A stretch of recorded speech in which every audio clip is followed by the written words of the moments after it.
Case number 3107, Murphy versus Beard. All parties, please come forward. Jennifer Murphy is suing her car renter, Lindsay Beard, for missed payments and damage to her vehicle. Miss Murphy, several years ago you were planning to go out of the country. When were you planning to go out of the country? December 2018. And you had a car at the time, a car that you were making payments on? Yes. That had a loan on it? Yes. And what were the loan payments every month? There were $375.68. And what year car was it? It's a 2013. So it's 11 years old now. Mm-hmm. And in 2018, you made an arrangement with the defendant, who you knew how. My sister's client. She needed a car. You were introduced. You made an arrangement with her in 2018 to rent your car that you both acknowledged for $375.68 a month? $374.68, and it was in 2020. It was in 2020? Yeah, the date was January 5th, 2020. Is that the date you made the arrangement? Yes. And is there a contract for the there lease is, of this right car? here. I'd like to take a look at it, please. Here you go. Right. Oh, sorry.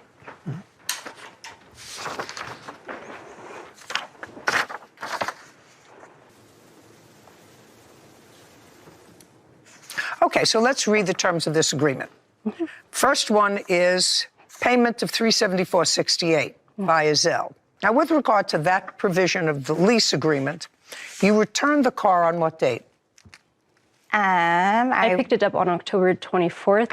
2023. Mm-hmm. So she had the car 2.5 years. More like 3.5 years. And in those 3.5 years, you were out of the country. Yes. Part of your claim here is that she failed to make several payments. Mm-hmm. She says she has all the payments. Mm-hmm. Have you gone over the payments with each other so that you can check your accounts? No, I mean, I have my printed Zelle from my bank, and she has a spreadsheet that she was filling out each month that she received a payment. You have that? I do, yes. Yes, and you acknowledge that? That I had sent her the spreadsheet each month. I also have the emails of the Zelle payments, and I am missing the 8 payments from her, so I'm curious. She never explained that. I'm not curious. You're going to go outside with my clerk, and you're going to go through these. You don't expect me to go through 3.5 years of car payments, do you? Now, if you don't want to waste my time, we can acknowledge that they were either paid or we can move on to the next action. What's your pleasure? I don't believe they were paid. Okay. Sarah, go deal with them. Math is not my strong suit, and this kind of nonsense is not worth my time. Go figure out if there were any missed payments that they can prove, will you please? Yeah. Thank you. Jennifer Murphy claims defendant Lindsay Beard rented her car for years and damaged the vehicle. Sarah? Okay, so there was a total of 11 missed payments that the defendant had no proof that she had paid. However, there were months that the plaintiff admitted where she paid more or double to make up for missing months, which she credited in the spreadsheet that I looked at. So there were a total of 8 missed payments, not including those, makeup payments that she had made. Did you total that? I did, totaling to $2,997.44. Thank you.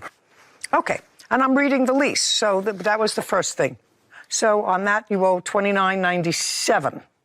Lessee will not drive more than 2,000 miles per month. There's no problem indicated in your petition about that, so that she's complied with the terms of this lease.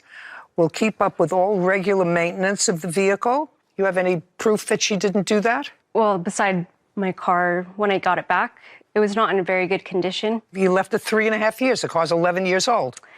She had to have changed the oil periodically if she had it 3.5 years. Mm-hmm.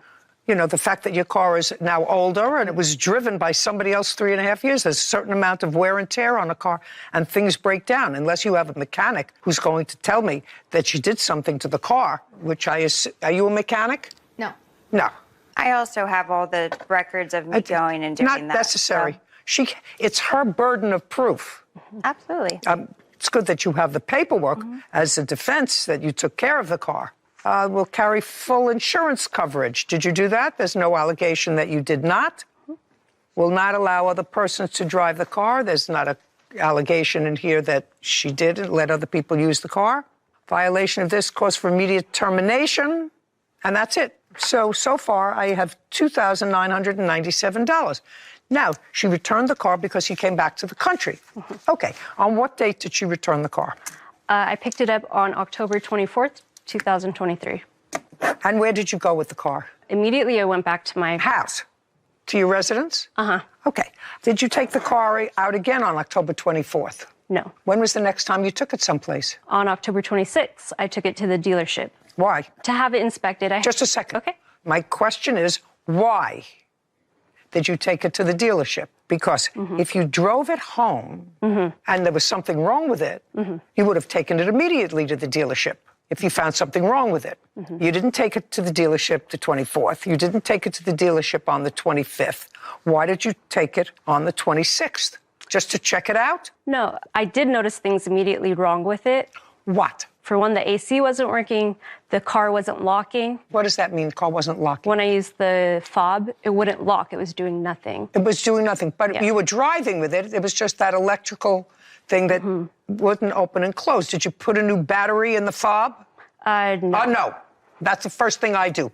When it doesn't open, it doesn't close, these things go, you take it in, costs $5, you put in a new battery and you close it and then it locks. It's not as if the car didn't work. Okay, what else? The door sensors weren't working as well. I don't know what that means, the door sensors. It looks like my car door is always open on the electrical component. So like there's just a lot of weird electrical things going on with it. You have any proof to demonstrate to me that she caused any of this problem? So I found out she had a DUI while she was using my car, and she lied to my sister about it, telling her that I knew about it, that she had told me about it, but I had no idea. But she didn't keep it a secret. She told your sister. She did tell my sister. And that's how you met her. Yes. So if she told your sister, she wasn't keeping it a secret from you. Well, she didn't tell me either. I don't care, but she wasn't keeping it a secret. She told the person who actually brought the deal together. Well, she lied to my sister also. Just a second. Okay. I'm asking you a question. Proof that this electrical wonking was her fault. Well, I had seen in the court documents on her DUI that she was ordered to install an IID, an ignition interlock device, which she did on my vehicle, had it installed and uninstalled. And in that, you have to cut the wiring to... I don't know if you have to... What kind of work do you do? I'm a yoga instructor. Well, unless you're a car mechanic, you're not going to testify as to what they have to do when they install a piece of equipment. By the way, just tell me what month and year you had a DUI. It was February or March of 2020. But you had the car for 3 years after that. I did, yes. Listen to me. Yeah. 3 years after that. And she is correct that you had to have a machine installed. I had to have the interlock, yes. Okay. That if you breathe into something, if your breath smelled from alcohol, the engine wouldn't start. Yes, it's connected to the battery. Okay. And you did have that installed. How long was that in the car? Almost the entire time I had the car. After getting arrested. So about a month later after me getting the car, I had to have the installation put in. Okay. And when did you have it taken out? Actually, 3 or 4 days before she picked the car up. Okay. And who took it out for you? The same company that put it in. Okay, fine. I'm just telling you that, Miss Murphy, because if you think that you can prove a case of negligence against a company, it's not her. She neither put it in or took it out. Got it? She owes you $2,997. And she owes you that for the missed payments that she can't prove she made, that you say on your spreadsheet she missed, and that Sarah confirmed. Anything else? No. Good. Thank you very much. We're finished here. This court is adjourned.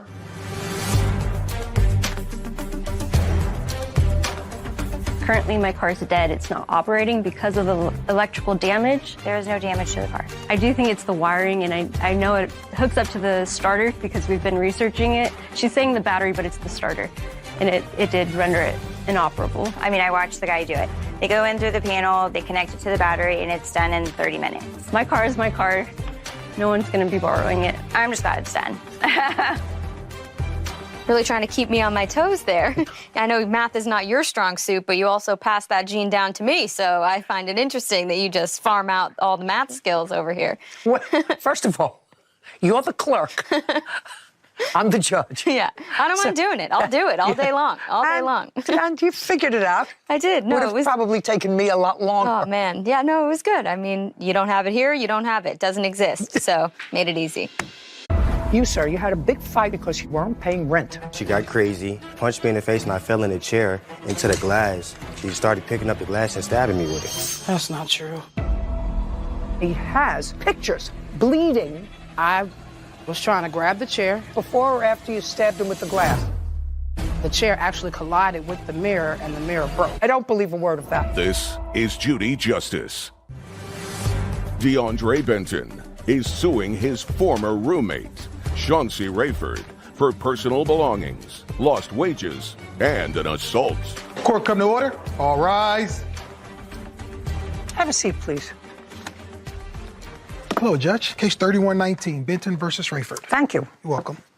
Mr. Benton, it is your claim that the defendant who rented a room in her home to you Yes, ma'am. assaulted you, disposed of your property, Correct. and because of all the turmoil, you missed time at work. Yes, ma'am. You want $7,500. Yes. That's what you're asking for. Defendant says that you assaulted her. She had lost wages. She had pain and suffering as a result of this assault, which I assume took place on the same day. Yes. Correct. Okay. How did you find the room in Miss Rayford's home? It was on a roommate app, like Roomster, to be exact. On what date did you find the ad? June 15th, And where was it located? Atlanta, Georgia, 30311. So that was in June. And you looked at the room? Yes, ma'am. And what was the rent? It was negotiated to be $750. $750 a month. Yes, ma'am. What kind of work were you doing then? I was working fast food at the moment. When did you move in? July 15th. July 15th. 15th, yes, ma'am. And how much rent did you pay for the month of July? This full amount, $750. I paid $250 to hold the room and $509 for the remaining balance. In the month of August, tell me what rent you paid her and when. I did give her. Look at me. Be very careful with me. I want you to be very careful with me. How much rent did you give her in the month of August? I didn't give her anything. How much rent did you give her in September? She wasn't there. How much rent did you pay anyone in September? I paid her a portion of the rent. But what do you mean a portion of the rent? It was my understanding that you owned this home. Yes, No, Your she Honor. didn't That own is the correct. Just a second. She didn't own the home. To my knowledge, she wasn't even supposed to be renting out the home to have rooms. Just a second. I'm just asking you, you're now living in somebody's house. And you agreed to pay $750 a month rent. Is a yes. Yes. And you paid no rent Well, that for was the month of August. That was because when I did come into the home on the 31st, I moved in on the 15th like I communicated to you. On the 30th, my belongings was outside the home. I had to sleep outside like an animal. Okay. What about in September? You were still in the home in September. Yeah, I was still in the home in September. She was going through the still same in? issue. Just a second. You were still, you're not going to talk over me. You were still in the home in September. Not That's a yes. Yes. You were still in the home in September. And how much rent did you pay in September? I paid her $500 in Just a September. second. In September, you paid her $500. Yes. Okay. October. Nothing was paid. After that, you paid no rent. No. Okay. Where are you living now? I live with a friend now. That's a lie. That's a lie. We just checked. Yeah, I do. Okay. I used Well, just to a second. before I moved. Just a second. Stupid is not here, sir. Pretty aware. of that. Stupid is not here. So now you're a squatter in a place where you're paying no rent and you live with him? No, ma'am. I have my own place. Oh, good. Because he doesn't live with you. He's living in a place where he doesn't pay rent. He moved in and stopped paying. I'm not finished with you either. Do you understand? Yes, I understand what you're saying. Very good. So But if there's- you understand, there's you two weren't factors. living outside like an animal, and you've been living for August, September, October, November, December, January, and February, 7 months in a place in which you pay no rent. Well, can I ask a question? How am I supposed to pay rent when I had several eviction notices and she wasn't there to show up?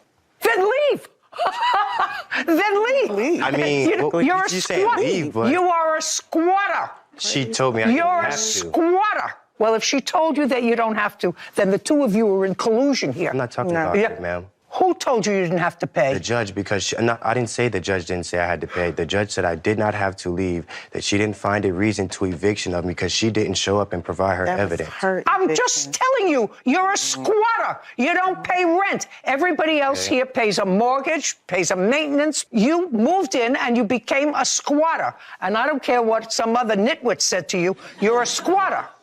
So you get zero for the rent, for your property. I'll get to the assault in a minute. I read your answer. When did you purchase the house?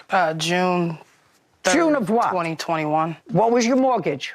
The first year, from June, when I moved in 2021, it was $1,575 a month. For the mortgage?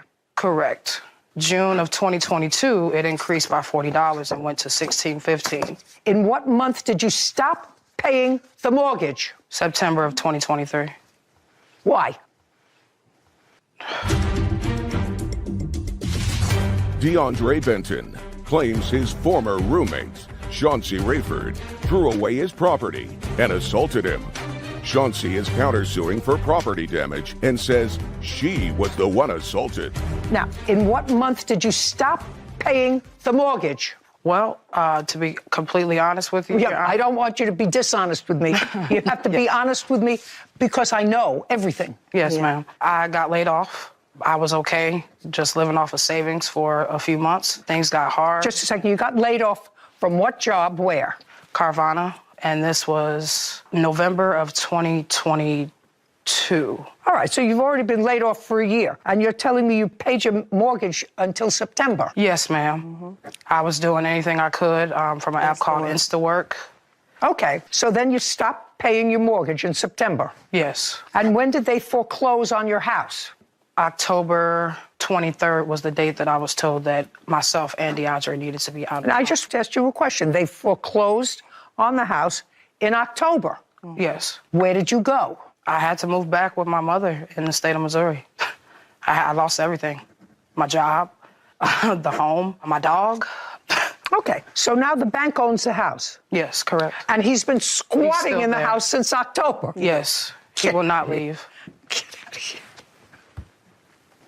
Now, I've listened to what you just said just about the ownership of the house and when she turned it back to the bank. You said in your brief questioning before that she didn't own the house. She was a renter. Yeah, I wasn't supposed to be there in the first place, and she knew that. I wasn't even aware of that. That's not Oh, just a second. If she owns the house, you can be there. She doesn't own the house. She doesn't own it anymore. She never did. Well, show me proof of that. Okay, that I'd like to see.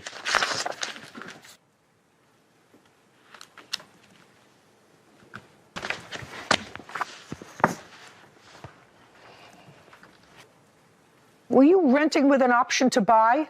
Yes, ma'am, with the option. Oh, I got it now.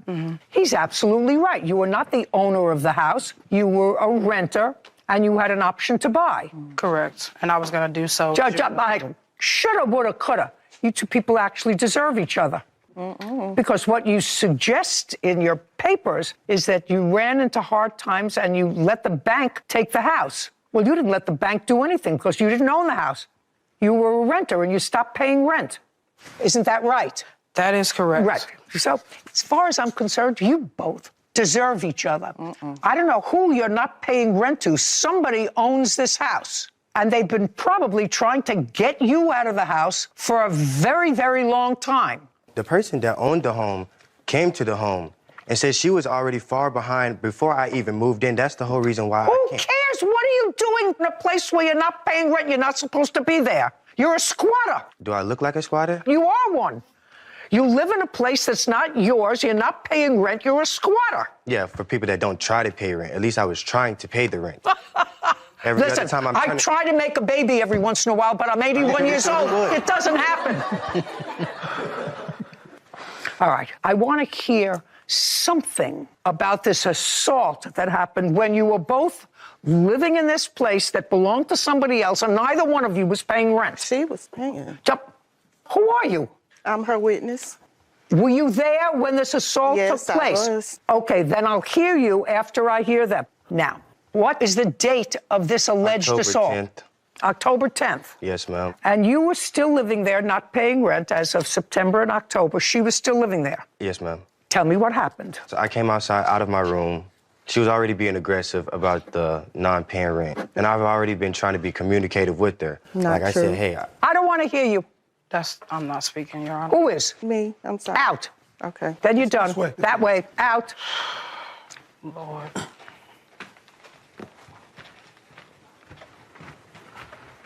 Go ahead. Basically, Now, I don't want to hear basically. I want to hear, to the best of your recollection, on October 10th, 2023, you were both in the house. You were in your room. she got crazy. Basically, long story short, she got crazy. I tried to come inside the house and sit in a chair.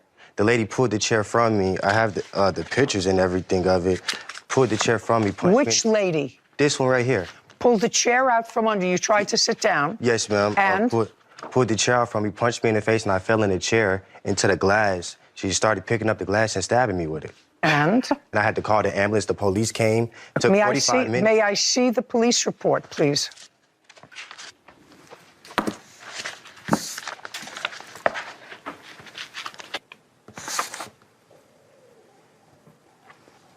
Did you ever speak to the police, Miss Rayford? That day? That day? No, ma'am. I ended up leaving because... Okay, just a second. Don't tell me because. The police have memorialized what they saw on the 10th, and they saw him with multiple wounds on his body. Some were bandaged and some not. You were not in the house. This person, I assume, is your girlfriend. Correct. Okay. So the two of you were in the house. After this incident took place, whatever the incident was, the two of you left. That's correct. He called the police. I'm not sure what he did. You didn't call the police. No, I did not. No. Now, so from you, I would like to see... When you left the house, ran out of the house with your girlfriend, I assume you went right to an emergency room or something as a result of the lacerations that you say you sustained as a result of this fight. So I'd like to see those records. I did not go to seek emergency treatment because I didn't have any insurance. I just bandaged it up myself. Well, where did you run to? To go and get bandaged. And when did you come back to the house? I did not. That was my last day. So that was your last day. Okay. That's a lie. So now... She did. I come would back only to the return house. when he was not there to collect my things. So you did... Just a second. So you did go back. I'm feeling I was right. He would not be there when I would return. I have text messages of me asking my neighbor to let me know when he's not there as well. I have photos. I'm going to look at both your photos, and then you're going to tell me your version of what happened. Yes. Because there's no question that he was injured, because the police memorialized that. I assume he has photographs as well. Now, I want you to tell me your version of what happened. I was working from home. He was already up that morning, and he was the one being loud. He was sitting at my workstation, and I kept asking him politely to move so that I could go ahead and start working. He refused to move. He told me he had a right to sit wherever he wanted to in the home. Now, mind you, he's never... Just a second. Did you pull the chair out from under him? DeAndre Benton has accused his former roommate, Chauncey Rayford, of throwing away his belongings and assaulting him. Chauncey is countersuing, claiming DeAndre damaged property and assaulted her. Okay. Did you pull the chair out from under him? No, he was not sitting at it at that time. I was trying to move myself. He had walked outside the front door, and as he did that, I was trying to grab the chair, and he ran towards it and sat in it. And that's when the chair actually collided with the mirror, and the mirror broke at that point. And then? And then he proceeded to pick up pieces of glass, and I have the photos of my injury right here. That's a lie. I don't want to hear you. He also damaged my work equipment. I had just started that job July 17th. Lost my job on Friday, October 13th, because he damaged my computer. I have a police report that I filed because... I'd like to see it. When I did return to the home, after, stitching myself up. You didn't stitch yourself up. I did go and get bandages. You didn't stitch yourself up. Well, okay. The wrong verbiage. Yeah. This is what I submitted Just online. a second. I asked you for your police report. Yes. Period. Okay. Show it to me. It's right here. This is what I have filed online. After communicating with my job, they told me for them to... This is on the 12th. You said this happened on the 9th. It did happen on the 9th, Your Honor. And what I did was I was in communication with my employer to see what they felt was best because... What does she do for a living? She was a shift manager. She still work? Yes, she works. Well, why wasn't she paying rent?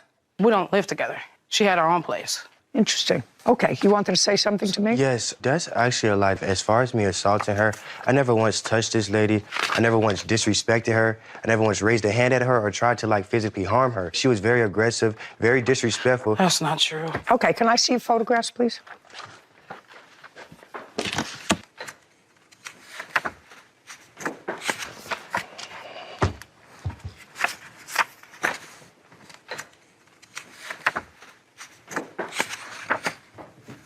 Can I see her photographs, please? Marvius was also injured. That's my arm and her toe.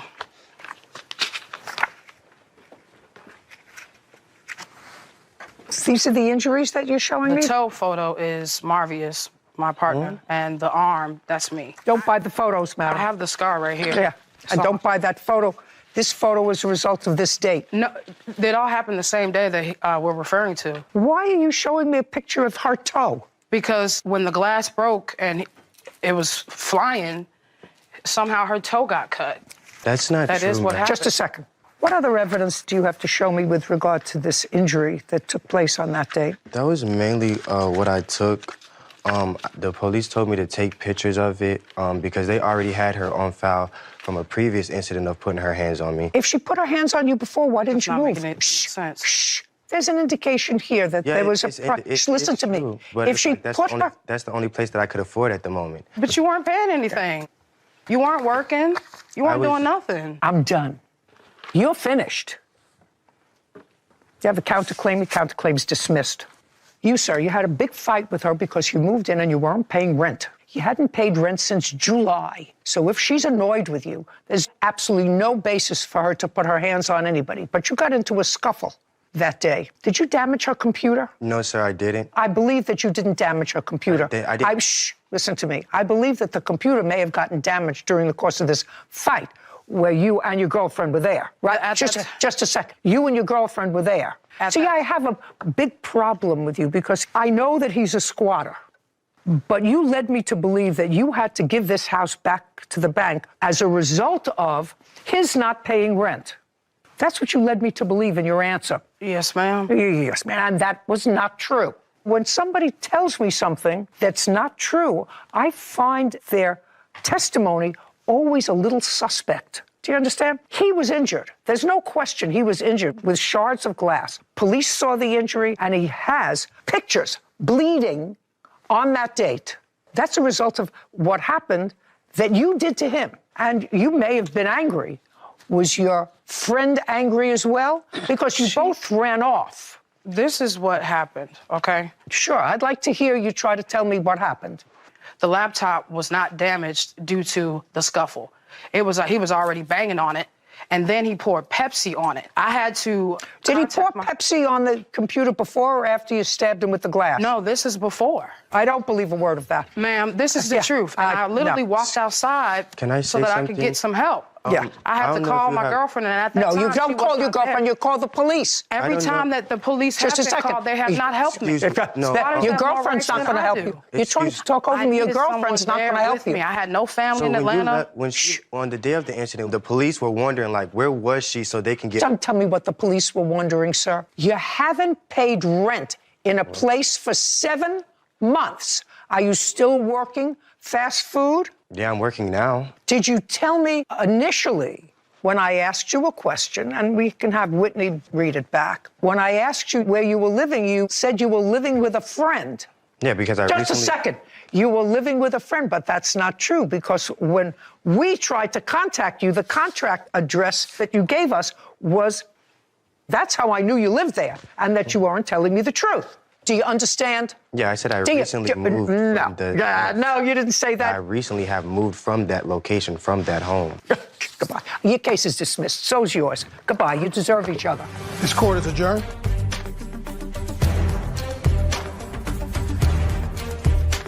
I wasn't squatting. He only paid to move in, and I didn't get anything after that month of July. Well, how am I supposed to pay rent if I was told I could be there? Because that's what Gen Z babies do.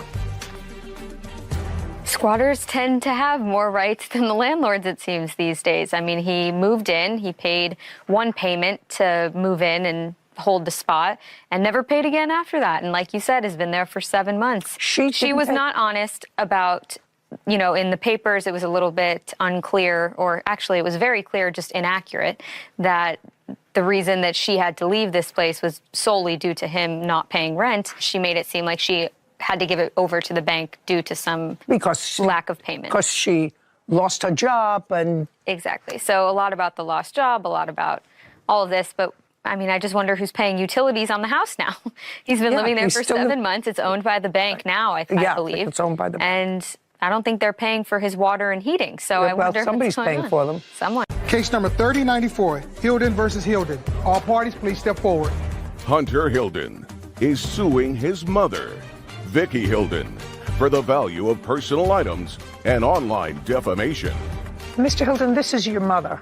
Yes. And while the case has a lot of nonsense in it, it boils down to the following. You and your mother, according to you, purchased a home together. The house is in both your names. You moved into the house with your mother, and you and your mother came to a period where you were on bad terms. It had to do with your girlfriend. Correct. And you say you were forced out of the home. And what you're really requesting is money for the items that you purchased in the house, that you left in the house after you were forced to leave. Correct. And Miss Hilden, you have a counterclaim. Counterclaim said that when he left his very large dog. And you either want him to pay for the maintenance of the dog, or you want him to turn over the dog to you. Yes. Okay, so let's deal with the dog issue first.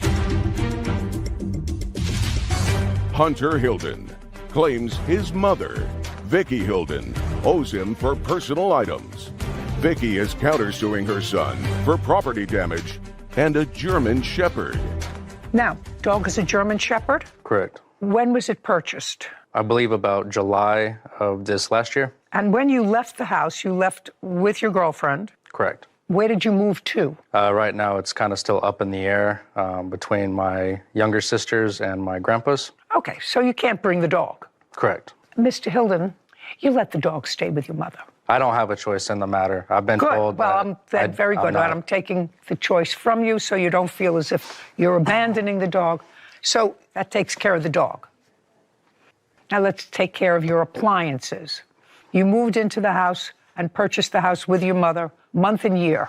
May of 2022. And exactly what appliances do you believe that you can establish that you purchased for the house? Oh, I've got receipts for the kitchen appliances, the washer and dryer. Washer, dryer, and kitchen appliances. What kitchen appliances? A refrigerator, microwave, dishwasher, and stove. Yeah, I see the receipts. Yes. Mrs. Hilden, do you work? Yes, ma'am. What kind of work do you do? I deliver packages. What kind of work does your son do? He works at a warehouse forklift. Now, who purchased those appliances? I did. You did? Yes, I did. Okay, let's see.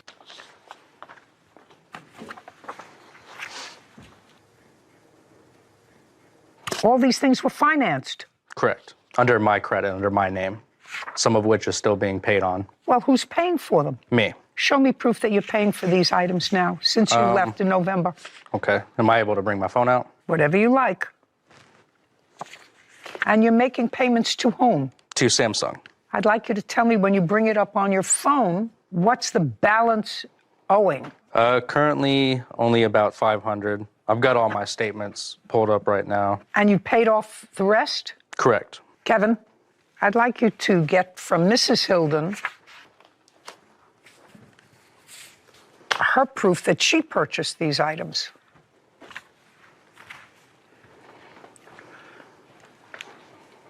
Nah, you didn't pay cash for all the new appliances, madam, of $8,029.50. I don't know what that's for.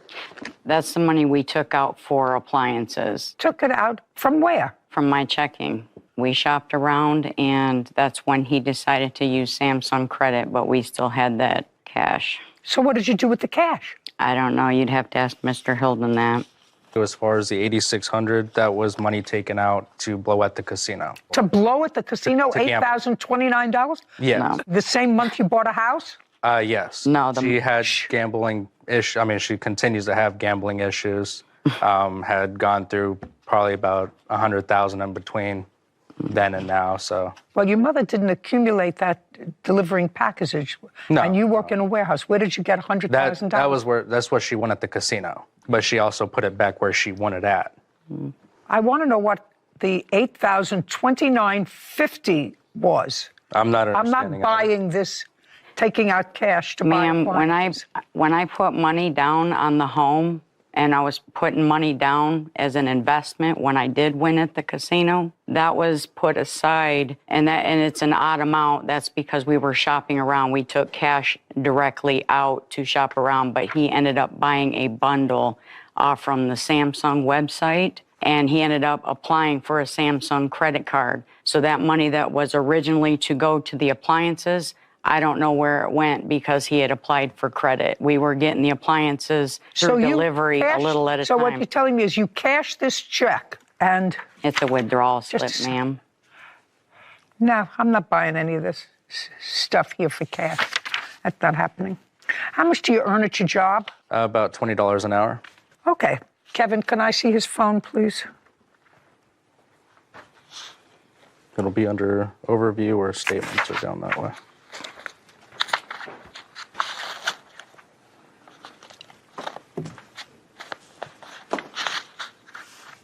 So there's $500 left.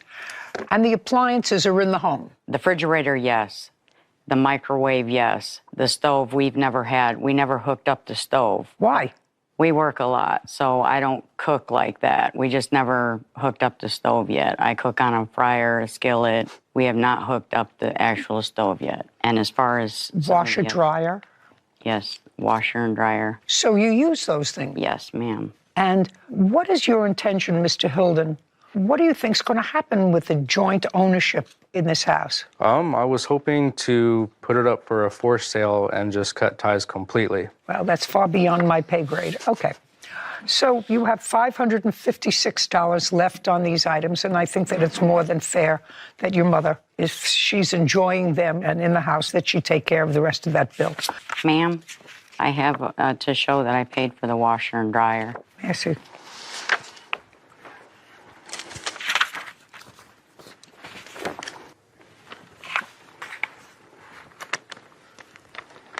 $2,200 transfer from Vicki Hilden to Hunter. What was that for, Mr. Hilden? It was for the washer and dryer, yes. So what's left is, for the other items, $556 owing to Samsung. Is that correct? Correct. Okay. Very easy. You're going to take care of his Samsung bill, continue to use that, and I would suggest that you hook up the stove.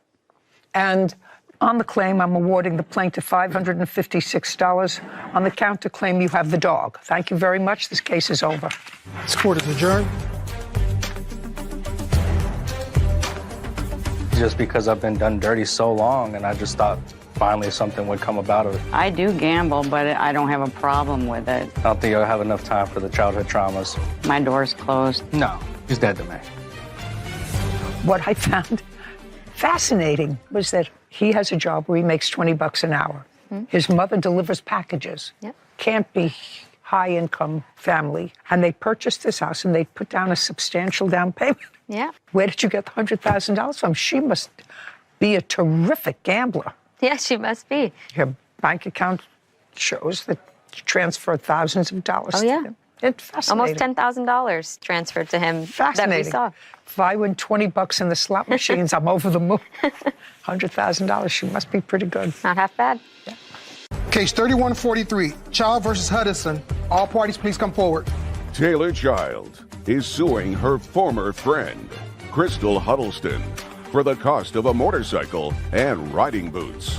I know very little about motorcycles. I know that the couple of times I've been on them, I didn't like it. Just seems to me that when you're surrounded with 3,000-pound cars, you want more around you than fresh air. So maybe I'll get somewhat of an education doing this case. I doubt it. Taylor Child is accusing her former friend, Crystal Huddleston, of owing for the cost of a motorcycle after crashing it into a tree. Crystal is countersuing Taylor for medical bills. Miss Child, you like motorcycles. Correct. And you've been riding them a long time. Yes. And you purchased a motorcycle from someone used, and you paid $3,500 for it. Yes. Who's Scott? Right here, ma'am. That would be him. You and Scott work on the motorcycles together. Yes. And you brought the motorcycle back to your place, and you did some work on the chain and a lube job and who knows what else. But then when you tested it out, Scott thought, according to you, it needed a little more work, and he was going to take it back to his house to do a little more work on it. So far, correct? Correct. So Scott took this motorcycle back to his house. Now, this young lady doesn't ride motorcycles, but she rides as a passenger on motorcycles, but she wanted to learn about it, and she, too, was a friend of Scott's. Correct. So she was at Scott's house while he was futzing around with this motorcycle, and she decided she wanted to ride it and wanted Scott to help her learn to ride a motorcycle. Is not an answer. Is that correct? No. Tell me where I'm wrong. The morning of September 29th, Taylor had my riding equipment in her car, and she and I had an agreement that I was going to learn with Scott on the bike. The night previous, we had a group chat. And at some point, you had to have asked her if you could ride the bike. You know, certain things are common sense, certain things aren't common sense. Don't think about your ultimate counterclaim here, because that's not going to be good for you anyway, in all probability. You understand that? Yes. First, we have to take responsibility for our own actions. But at some point, you asked her if you could ride her bike. Yes. Okay. And at that point, you knew the bike was at Scott's house. Yes. And when Scott gave you the bike to ride, you rode it alone. Yes. Had you ever ridden a bike alone before? Yes. How many times? 5. Whose bike? Ryan's bike. And Ryan is your? Boyfriend. Okay. When Ryan let you ride his bike 5 times, were you good at it? I would like to think so. Well, then what did you want to ride her used bike for? And learn how to ride? I wanted to get more practice before I bought my own bike.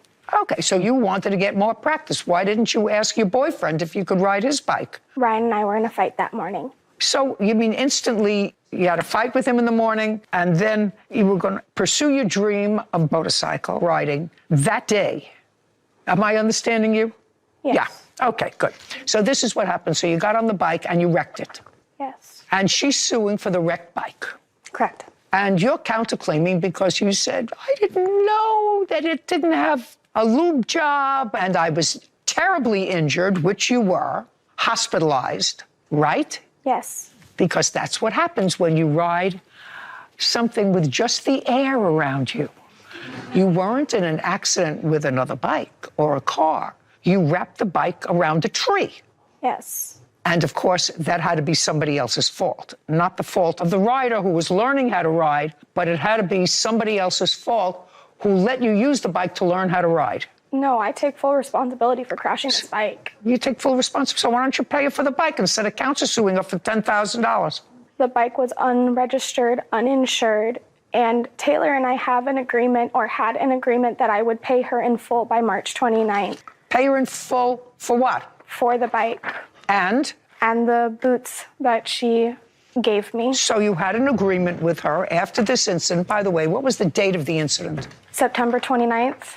Okay, so you had an agreement after you destroyed the bike and after you recovered from your injuries, you had an agreement with her that you were going to pay her for the bike by March 29th. Yes. Why didn't you pay her? I have been paying the medical bills off. Okay, well, that's fair. So in anticipation of your not paying her back, she's suing you now, and you decided to counterclaim. Yes. Oh, that makes my life so much easier. Good. Did she agree to pay you back for the bike? Yes.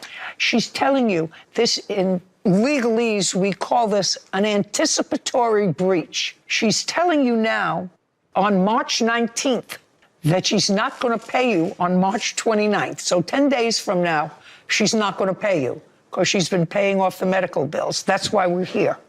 Correct. Judgment for the plaintiff in the amount of $3,500. You count the claims dismissed. We're done here. Thank you very much. This court is adjourned. What happened is Taylor blatantly lied and said that I could ride her bike, and that's it. It's cut and clean. I crashed. I take responsibility for it, and that's it. I didn't get full permission. It was discussed prior to the case, well, prior to the incident, that I would teach her, and they already had access to my bike. I was on gravel. I lost control of the bike. I popped a wheelie, and then I popped another wheelie. I received a call from Scott, my witness. The clutch gave out, and I couldn't stop the bike, so I made a decision to not go into my car and go into a tree. He said, hey, get here quick. Crystal's in an ambulance. She wrapped your bike around a tree. Taylor and I are not friends. We're not friends. I don't like snakes. I'm sorry. Rarely do we get one that easy. I mean, it was clear she rode the bike, she wrapped the trees, she damaged it. She made an agreement to pay for it? Made an agreement to pay for it, and although she didn't reach exactly, the 10 days from now in which she would have breached it, I think plaintiff was entitled to it. And you assume the risk when you do dangerous adult activities, such as riding a motorcycle, and just like you said, you can't shift the blame after the fact to anyone else out there. That's your own fault, and anything that comes to you deserves to come to you. That's it. Well, you need all kinds of IQs. She posted nude pictures of you on the internet. Nude pictures to my mom. It's been a whole year of this, of being harassed. Your Honor, don't speak. A woman scorned will do nothing short of getting even. This is Judy Justice. Previously on Judy Justice. According to both of you, that you decide to do as a side hustle is breed little Frenchy bulldogs. You do not take $3,500 out if you can't pay your own rent to buy a dog.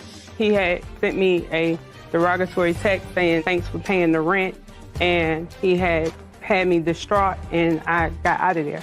You had a disagreement about the rent in September of 2022. It was more than the rent, ma'am. Whatever you had a disagreement about, you say he assaulted you. I've never been charged with assault on her or nothing.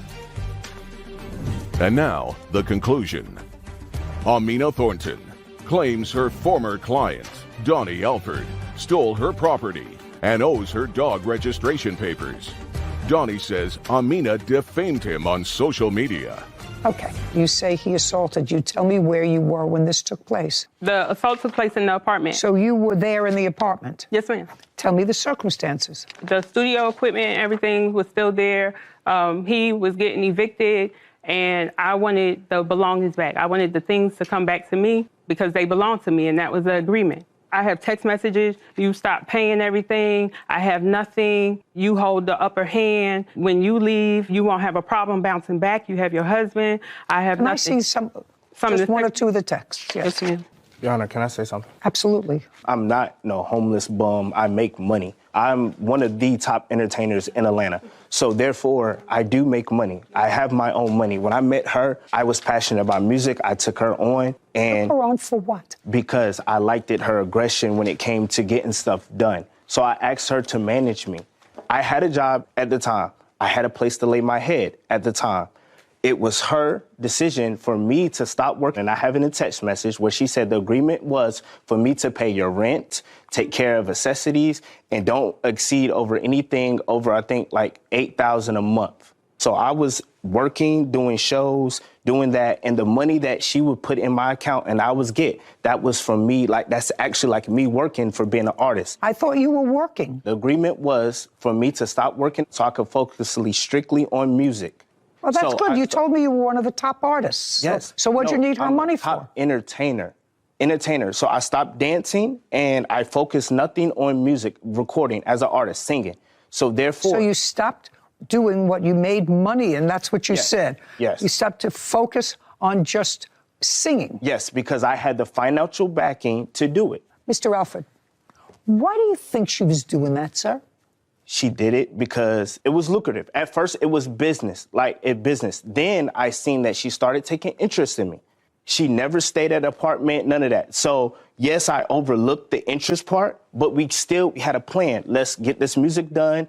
I'll get my money on the back end from the music, and that's how it was. That's exactly how it was for the long run. Then she started getting emotional. Whenever I go out, then the personal started coming in. I started backing up a little bit. Where did you get all this money to buy the dogs? It was from money I already had from dancing, my side money, and then money that she was giving me from working. I'm an artist. That's if I ask somebody to do something, I'm an artist, right? I actually have the whole picture, Mr. Oakwood. I have her whole picture, which is, you know, sad, a little bit desperate. And I have your picture. I have the whole picture. She's getting her dogs back. Can I see the email, please, that you referenced, Ms. Thornton? Yes. Other than that, I'm ready to move on to his counterclaim. You're getting the registration papers for your 2 dogs. Do you have a police report? Yep. I have my restraining order. I have an active restraining order. Was there a hearing on the restraining order? It's active. Answer this question. Stop looking because you can't concentrate on my question. With regard to the assault allegation against the defendant, which took place in December of 2022, according to you, if there is an active restraining order, there had to have been either a consent by him for the restraining order or a trial. Trial. There was a trial. Yes. Did you testify at the trial? I did. Just a second, you're looking at papers again. Yes, ma'am. Did he testify at the trial? He did. Did the court, after the hearing, Mr. Alford, issue a restraining order? Yes, they granted both. They told both of us to leave. No. So what you're saying is you filed for a restraining order too? Yes. No. You did? Yes. No. And then okay. when she... Shh. Mr. Alford, pay attention. This was my bailiwick. This is my home territory. She files for a protective order. She's going to show me her application for a protective order. She's also going to show me the final order of protection. Yes.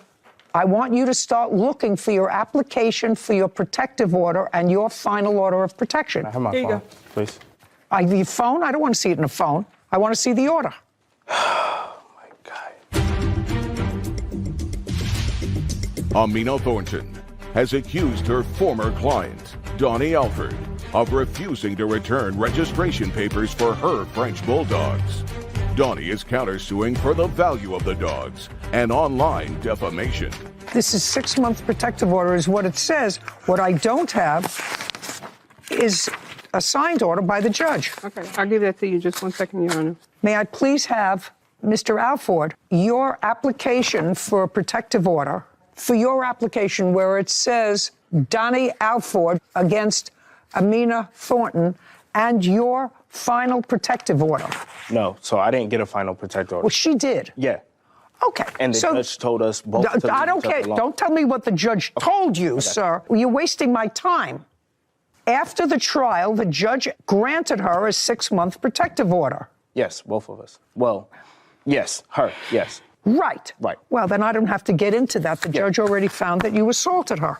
Found the allegations or some of the allegations that were true. Some. I don't care. Some or all. She's suing you for an assault. Okay. The court found that there was sufficient assault, menacing, threatening, or harassing to issue her a final order of protection for 6 months. You have no police report, correct? No, I did not file a police. Okay. And the medical records on which this assault was based, a visit to the doctor, anything else? It's just the emergency room and the follow-up. I'd like to see it. For what date is that? That's just the bill, Your Honor. I couldn't get I can go into My Healthy Vet because I had to go to the VA. This is a statement date. This was just this month. I know. Yeah, you just got this bill for this case. Okay, throw this away. Okay, now we're going to get to his counterclaim. Put all your papers away. On your claim, the court's going to issue an order, and the order is that the 2 dogs, you'll give the names of the dogs to the clerk and all the other materials so that the AKC will issue the registration papers in your name for those 2 dogs. He has a counterclaim seeking the return of the 2 dogs, which he's not getting, 3 puppies, which he's not getting because the dogs aren't his, and defamation of character. Now, Mr. Alford, you make a claim here that, if true, is very problematic for her. You say that after this whole thing sort of broke up, the managerial relationship as well as the, albeit brief, social relationship. She defamed you by publishing someplace the fact that you have AIDS, carry multiple STDs, and hit women. So the court that heard the protective order may or may not have found that one of the actions that you did was hit women, so I'm going to forget about that in this. But I want you to show me proof that she published facts that you either have AIDS or carry multiple STDs. So here's this. Now just look at it carefully and make sure what you're giving me supports your statement that she alleged either one of those two things. It's this one right here. It's the main one. Just a second. Is that the only one that you have? No, I have a lot, but that's the main one where Not main one. Not main one. I asked you for anything that you have where she published that you either had AIDS or multiple STDs. Okay. Your Honor, don't speak. Okay. That's the only one for the AIDS and STDs that May I I see them, please? Yeah.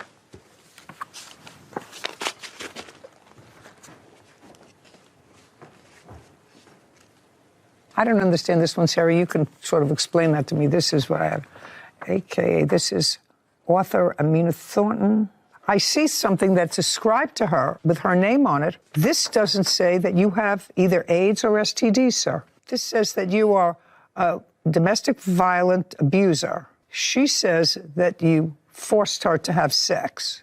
Thief, womanizer, trash can trash. He is a deadbeat dad. Do you have 5 kids? He has 8 with 7 women. Okay. So just a second. Do you have 5? I have 5. Okay. 8. Police are going to be at this show to pick you up. Jarvis Alpha. Well, this isn't it. I also have an e-blast that this she doesn't sent say you out have AIDS. saying that What does that say? This is somebody, I think, separate from the plaintiff that's messaging the defendant saying that this account that they screenshotted attributed to the plaintiff is replying under this third-party person's tweet saying that he has AIDS, a rapist. That's hearsay. Okay. I also have it where she did an e-blast, was saying that I was dead, I have herpes, and she May sent I see it. that? Yes, that's the whole e-blast letter. May I see it? So far, these don't establish your cause of action for defamation.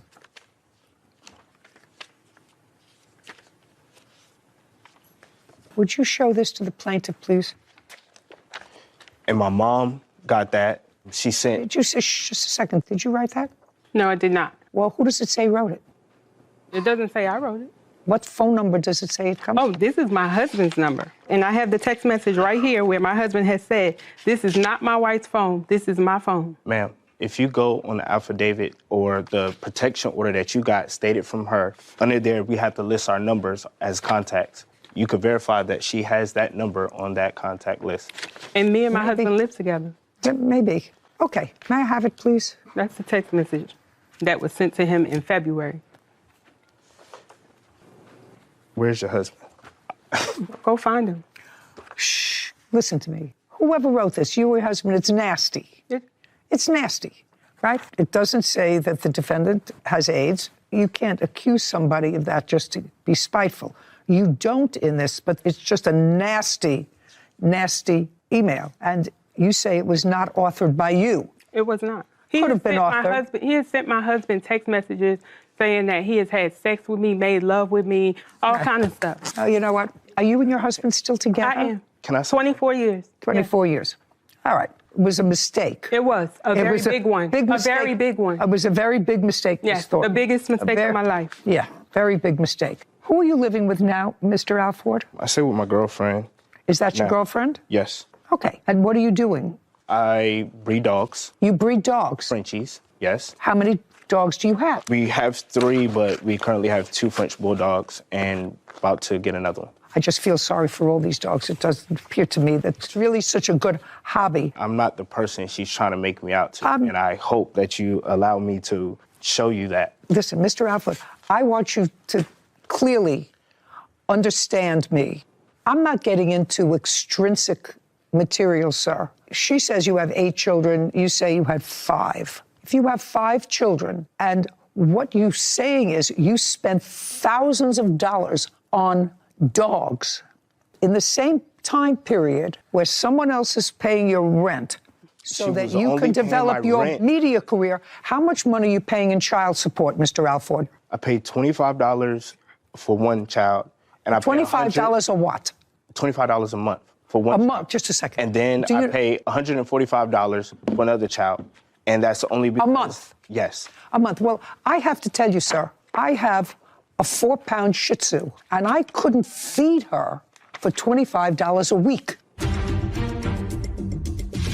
Amina Thornton claims her former client, Donnie Alford, stole her property and owes her dog registration papers.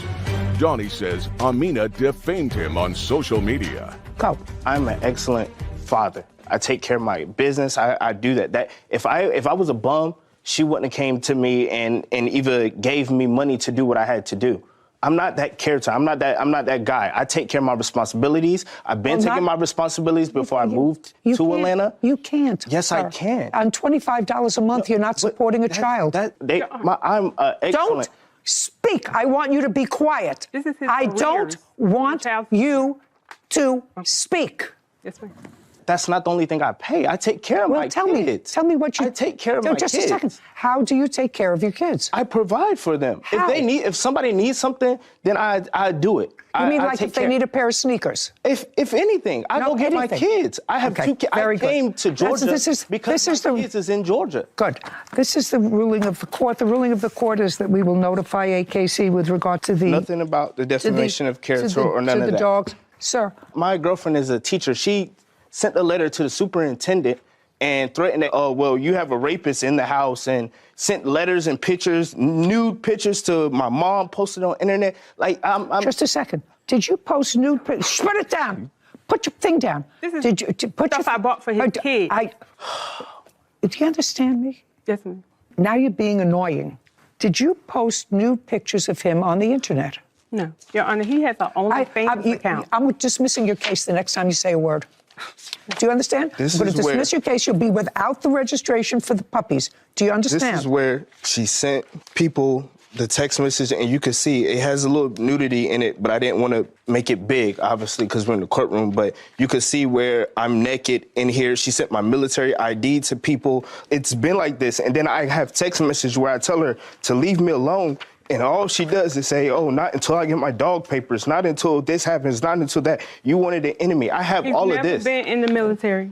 Do you understand what I said? I'm going to dismiss your case the next time you say a word. I don't understand, man. The next time you say a word, I'm going to dismiss your case. Do you understand? Yes, ma'am. Good. Mr. Alford, what you're claiming, sir, and I'm going to do this very quickly, what you're claiming, and I can imagine that this is a course of conduct that... What do you want? I don't want anything. Then take the finger down. I understand, Mr. Alford, that if what you're saying is that she's embarked upon a campaign to harass and embarrass you, look at me, Mr. Alford, what precipitated that? What precipitated this campaign of harassment? Because now you know how to go to court to get a protective order. Did you ever bring these allegations to the judge who heard the application for a protective order? That's either a yes or a no. There is an open case that I can't discuss, but she has been locked up because she has came to my home and assaulted me and stuff like that and destroyed property. But so, just a second. So, when you say there's an open case, where is that open case? Fulton County. Is it a criminal case? Yes. On what date was she arrested? I don't know the exact date. Do you know on what month and day and date you were arrested? April 12th of 2022. My God, you people. Was the issue with her the papers for the dogs? No. What was the issue? Because I think you said that before. She wanted the papers for the dogs. The issue is that she wanted something from me and didn't get that. You know, because if it was the situation with just the dogs or anything, then she would have been left me alone. If I harassed her, if I raped her, if I did all this stuff to her, why is she still coming to me? I'm not coming to her. It's been a whole year of this. of this, of being harassed. Your kids get involved. I didn't even know the dog had puppies. I don't follow her. She's sending me pictures of the dogs have puppies, woo, woo. Well, like all of this. I'm going to explain something to you, Mr. Alford. You know, I could be wrong. I was last wrong in about 1947. I remember I ordered the wrong flavor ice cream from the Good Humor Man. You each wanted something different from this relationship. That's crystal clear to me. Whatever her motivation was, clearly was not your motivation. And eventually, the realization was, how old are you? I'm 35. How old are you? 46. Okay. 46 doesn't go into 35. I learned that. 35 goes into 46. Okay? So eventually, it didn't pan out, and there's lots of bad feelings. Going into a business with Frenchies, I actually just feel sorry for the dogs.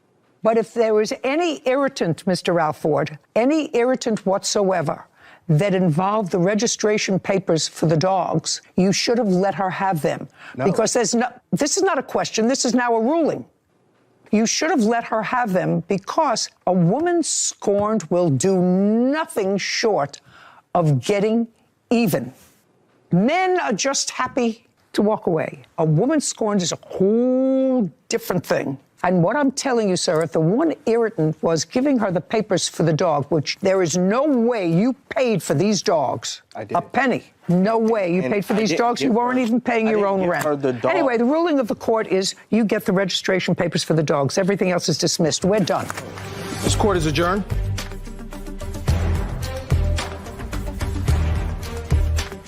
At first, it was just business, and then it started getting personal. The main thing was my dogs. They are my family. I had stuff tied to the dogs and business, and she had stuff tied to the dog, and we both didn't want to lose anything. He chose to live on lies. It's hard to see him go, but it's even more hard that I'm still out here as this bad guy. And if you're living on lies, then truth is never going to prevail. You know, be careful about who you work with. The time he assaulted me, that's when we fell out and it became an issue. I feel sorry for the dogs because that's what she's going to do. She's going to breed them and throw them in the trash like she said. I love my dogs. My kids love my dogs. And we take care of them.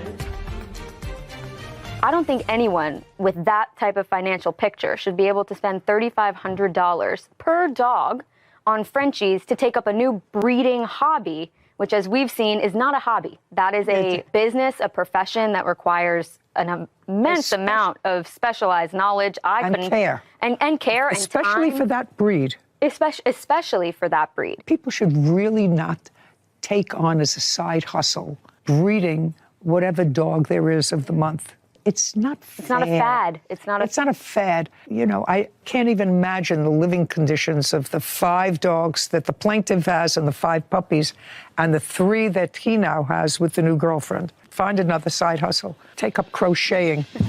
Case number 3031, Brandenburg McLaughlin versus Irwin Jr. All parties, please step forward. Christopher Brandenburg and Victoria McLaughlin are suing their motorcycle buyer, Carter Irwin Jr., for stealing a 2001 Harley-Davidson Heritage. Mr. Brandenburg, you're suing the defendant for $10,000. I've read your complaint half a dozen times. I still couldn't figure it out. Mr. Irwin, you're counterclaiming for $10,000. I read your answer 1,000 times. I can't figure out what you're suing each other for. The only thing I can manage to put together, this has something to do with motorcycles. Correct. And it has something to do with a French bulldog and something called shatter, which I have no idea which it was, except that you wrote in your answer that he took your $7,000 worth of shatter, which is a marijuana extract. Okay, so I'm going to give you each 5 minutes to make your best case so that I understand what your case is about, because it wasn't clear. Go. Okay, myself and Carter made a deal on a motorcycle. So we made a deal, and he never followed through on... Okay, so he never followed through on the deal. Do you have that deal in writing? No, it was all verbal. And how much was the deal for? $9,000 for the Harley-Davidson shovel head. And then what happened? So I live in Sunnyside, Washington. He lives in Salem, Oregon. So we had traveled back to my place, and he seen the bike, and he decided he liked it and wanted it. So he had no transportation back to his place. So he borrowed my wife's van to travel back. So we had a verbal agreement on that. Just a second, did he take the bike? No, he did not take the bike. Did he ever take the bike? No, I delivered the bike. Does he still have possession of the bike? No. Where is it now? It is at my place. So you have it back? Yes, I retrieved it. Okay, next. When he returned the van a few days later, November 4th, and he had no transportation back, so I let him borrow my 2001 Harley-Davidson Heritage. Okay, so you have the first bike back, but you don't have the 2001. Correct. When I went down, I apologize.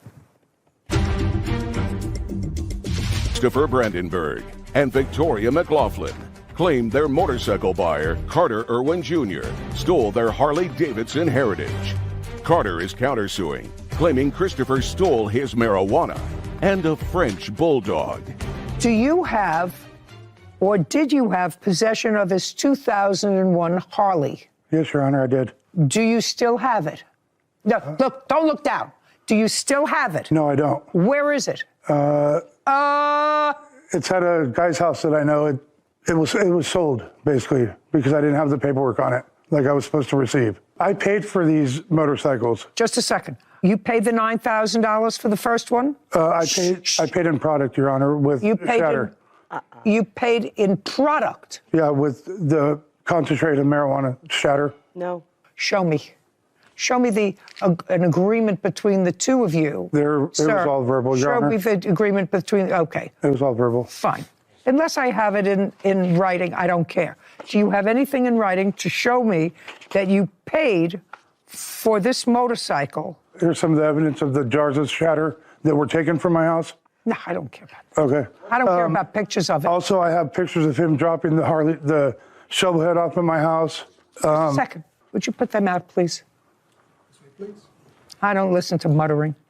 Goodbye.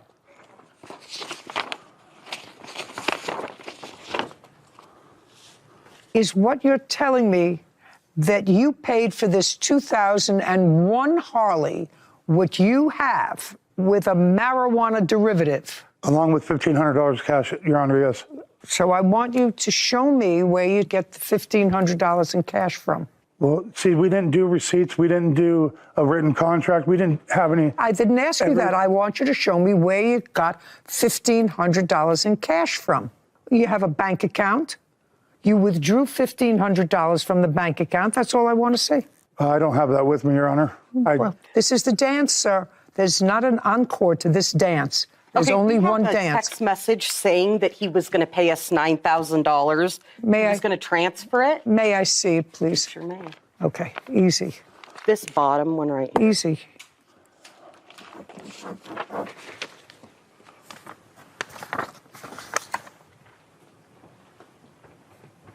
Yeah, November 2nd, you told him that you were going to transfer $9,000. Yes, and then that's when I went to Sunnyside and I took shatter with me because I didn't have the money at that time to cover it. So don't be ridiculous. I don't believe a word you're saying to me. Okay. All right. Now we're going to talk about the dog. Tell me about the dog. It was an 8.5-month-old, according to what I read, French bulldog. I'm the one that dealt with the dog stuff. Can I step over? Who owns the dog? I do. I have fine. Then you paperwork from. Just a second. Yeah. Let her. Transfer over there. Tell me what happened on the 28th of October with this dog. Carter expressed that he would like a French bulldog or a mix. Carter? Carter. And so we discussed him being a guardian home. A guardian home is where they keep the dog, they feed it, water it, take care of it. It stays in their home, and then when I'm going to breed it, I get to breed the dog. And then after one breeding, then they own the dog free and clear. So that's what we had agreed on, is that he's supposed to feed and water the dog, the food that has to be of a certain quality. It has to have a backyard. It has to be fenced. They have to own their own home, yada, yada. Anyway, we found out from Carter's sister that he does not own his home, that there is not a fenced yard, and You took the dog back. We took the dog back. Just a second. Is it correct, Mr. Irwin, because there's a dispute about you have the dog now? I have placed the dog in a different home, but yes, I had the dog. Probably better off without both of you. They have the dog back. For all intents and purposes, whatever she did with this poor creature that is clearly just being used for money, you had possession of for a while, and you had an agreement that you could keep the dog after one litter? Yeah. I have a full fenced-in backyard. Just a second. I don't care. Oh, sorry. Just answer my question. Yes. That was your agreement. Yep. Yeah. And when they came to get the motorcycle back, they took the dog back with them. Yeah. You have a counterclaim. You want the dog. Yeah. You can't have it. The dog is gone now. It's some other poor home because none of you really have this dog's best interest at heart. As a pet, you're using it to make money. That's it. Okay. So this is my ruling in this very complicated case. They're going to get their motorcycle back. They're going to get that because you're going to tell me in a neutral location and a time and a date when and where they should pick it up. Tell me now. Let's say the 15th. 15th of this month? Yeah. 15th. Where should they pick it up? Anywhere. Anywhere in Salem. The police station? Police station. Yeah, great. What time of day? I'd say by noontime. Noon. High noon. High noon on the 15th. Motorcycle transfer. The puppy is in another home. This case is over. Goodbye. This court is adjourned. I thought she was firm but fair. I mean, everything he said was fabricated. Well, I don't agree with it, but it is what it is, and I'll make it right. That the girlfriend handed the dog over. He never owned the dog. He was supposed to be being a guardian home for it. Well, they didn't give me an opportunity to. They just came to my house, physically took the dog out of my old lady's hands. And he wasn't treating the dog how we felt was appropriate. There isn't a friendship. Oh, it's done and over. I would suggest that nobody do business with that guy or even, associate with him. You know I don't care about motorcycles. They'll each get their motorcycles back, and I really don't care. And I certainly don't care about shatter, although I'm glad I learned what the term meant, because you like, at my age, to learn a new thing every day. It keeps you... Learn something new every day. What I am so sad about is, every decade or so, there's a popular dog, that everybody's got to have. It's the dog. And then people started to breed them as hobby sports. And they don't know anything about breeding. Yeah. As an animal person, that these little creatures won't have a chance to have any sort of a pleasant, normal life because they're going to be used for breeding and then discarded. It actually outrages me. He was having a fight with his girlfriend. You called the police. I could hear the entire argument from my unit. Mind your business. She didn't say, don't put the knife in my face, don't point the gun at me. They were having a fight. I have videos of him spitting on my door. You started harassing him. But why can't he leave me alone is my question. He should. And you should leave him alone. I agree. But you started it. This is Judy Justice.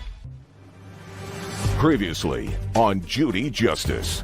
Tell me, sir, when the problem first started with the defendant. It started for me when a police officer showed up at my house. When did you start to have a problem with him? He was using marijuana outside, so he would be smoking outside and they'd be coming into my windows, and my entire unit smelled like marijuana. After reporting his drug use to the police, comments of "go kill yourself" have been made through my security camera. Now I'll see your video. You want to tell me to go kill myself? And my camera call me back? Every day. Just a second. Who are those people? The person with the flannel was my dad, who seconds prior was attacked outside in the parking lot. I don't know about that or not. How many times had you called the police on him? Because you see, you hadn't had any trouble with him, which is what I'm having a problem wrapping my head around. And now, the conclusion. Douglas Auerbach is suing his neighbor, Rachel Capron, for lost wages, false charges, attorney fees, and harassment. Okay. When was your call to the police that he was smoking marijuana? The first one was May 23rd of 22 is when they're noted in the police report, and I have a copy of that. And then he cursed you. That's clear. That's in here. Have been made through my security camera. He watches me from his windows when I walk outside. And me. I see your mother shaking her head, yes.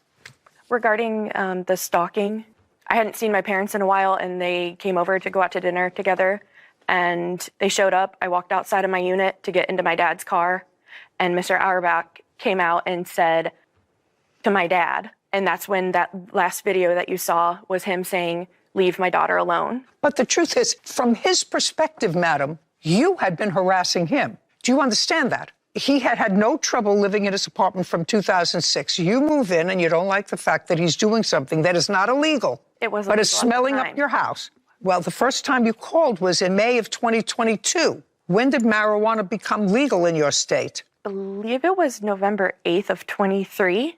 It was November 7th, 2023. Medical became years before that. I have a medical card. Well, everybody can get a medical card, but that means, but it means you have, but it means you have one. Do you have, Absolutely. Did you ever show anyone your medical marijuana card? No. Would you like to show it to me? Sure. I'd like to see it. Is it dated?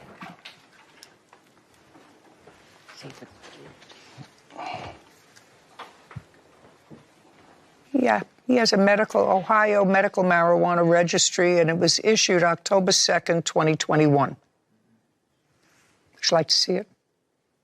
Thank you. Just for my information, Mr. Rabak, the defendant has already told me why she called the police the first time, which is about this fight that you had with your then girlfriend. How long had you been with this girlfriend? 3 or 4 years. Did she live with you? She did. Had the police ever been called prior to the defendant moving in? Never. And I have to tell you, I'm not necessarily faulting you if you were legitimately concerned over the safety of someone, but it turned out that it was a fight and an overreaction. She was accusing him of doing certain things in a very loud way, and he was fighting with her. And so I'm not going to fault you for being proactive, but you have to understand from his perspective, you were a Badinsky. When you call the police and say, there's a woman and I'm fearful that something is happening to her, and it was a domestic dispute, a shouting match, you can understand from his perspective that was a bit of an overkill. Right. It was just extremely loud, and the door was left wide open. I could hear the entire argument from my unit. And it went on for a long time. What you may do is, if you're calling, you can report something as being loud, like playing loud music. They're screaming and we're hearing them. And it looks to me as if there are lots of units there. As far as you know, no one else called the police about this argument, just you.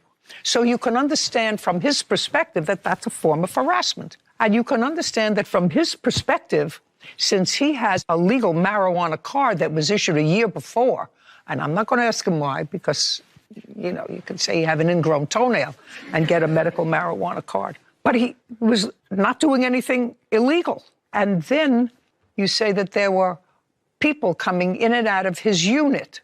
Do you have any video of that? I do not. No. That was before I got the Ring camera, before the harassment. What do you mean? So your concern was, and your reporting was, these are foreigners coming into his apartment, and the connotation was that he was a drug dealer. I saw one. That was the connotation, right? Yes. Yes. Douglas Auerbach is suing his neighbor, Rachel Capron, for lost wages, false charges, attorney fees, and harassment.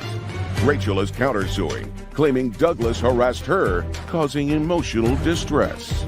And so what you're telling me, as soon as you got the Ring camera, the people stopped coming? He went out of business? I didn't see people coming anymore. He hated the camera. And the one person that I saw show up at his house was knocking on his door. His old girlfriend had answered the door, and he was doing this like nodding out motion. And I was scared. I live, like you said, our doors are less than 20 feet apart from one another. And there's this guy outside his front door that is clearly impaired from something.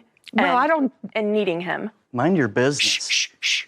Mind you. If I have to go outside and let my dog outside, I should be able to do that without running into these foreign people that are coming to his home or running into him, cussing me out, calling me every name under the sun. And Madam, you have to understand, I'm going to tell you, and your mother is nodding and agreeing with you, he did not precipitate this hostility. I know that you feel as if he did, but he didn't. He was having a fight with his girlfriend. You called the police.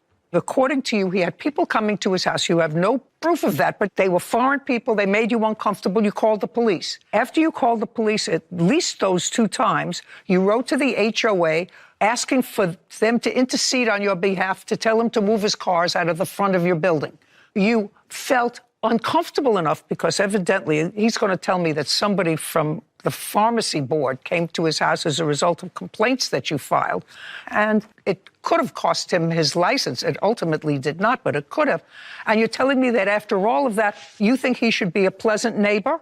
Your Honor, what is that? Does she have to live like this? No, she should probably move closer to you. She should probably move closer to you. He's been living there well over a decade. He had no trouble. And he wasn't doing anything illegal, and he wasn't doing anything that necessitated police intervention, both of which your daughter sought. Do you understand? She didn't know he had a medical marijuana card. And I never fault people if they have a legitimate fear that somebody, man or woman, is being threatened. But what she heard was an argument. I heard an argument, and I was fearful of what was happening. Well, that's not his problem. That's your problem that you're fearful. What you actually told me that you heard was this woman with whom he had lived shouting at him that he was a predator and that he made up a false Facebook page. This is his domestic partner, that she evidently found out, according to the argument that you relayed, that he was doing something sub rosa that was sketchy. She didn't say, don't put the knife in my face, don't point the gun at me, stop chasing me. They were having a fight. So you have to understand, from his perspective, you started it, and he reacted by being crude. But despite the fact that your mother thinks you're in the right, you started harassing him for no legal reason. That's from his perspective. You had no legal reason to call the police on him the first 2 times, and I don't know how many times you called the police after that. So I think you're absolutely right. I think you should not have to be in a place where you feel uncomfortable walking out with your dog. He's not moving. He's lived there. And if you find his conduct reprehensible, as your mother does, and as actually I find being cursed at, through whether it's through a Ring camera or in person, I find that distasteful. It's not going to get any better. So you're a young woman. If you're truly unhappy, sell your apartment and move. I shouldn't have to move because of... Well, he's not going to have to move. But why can't he leave me alone is my question. Just a second. He should leave you alone, and you should leave him alone. I agree. But you started it. I started Do it you because understand? I was scared. I live by myself, Your Honor. No. The first time you called the police, you weren't scared. Well, you weren't scared that you smelled marijuana in your apartment, that the windows were open. You came home from work and your apartment smelled for marijuana. You weren't mad. You were annoyed. That started it. You didn't have any trouble with him before.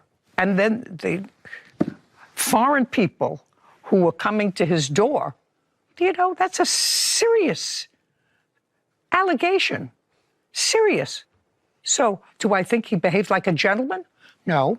Do I think that you overreacted to situations that caused him to have to hire a lawyer?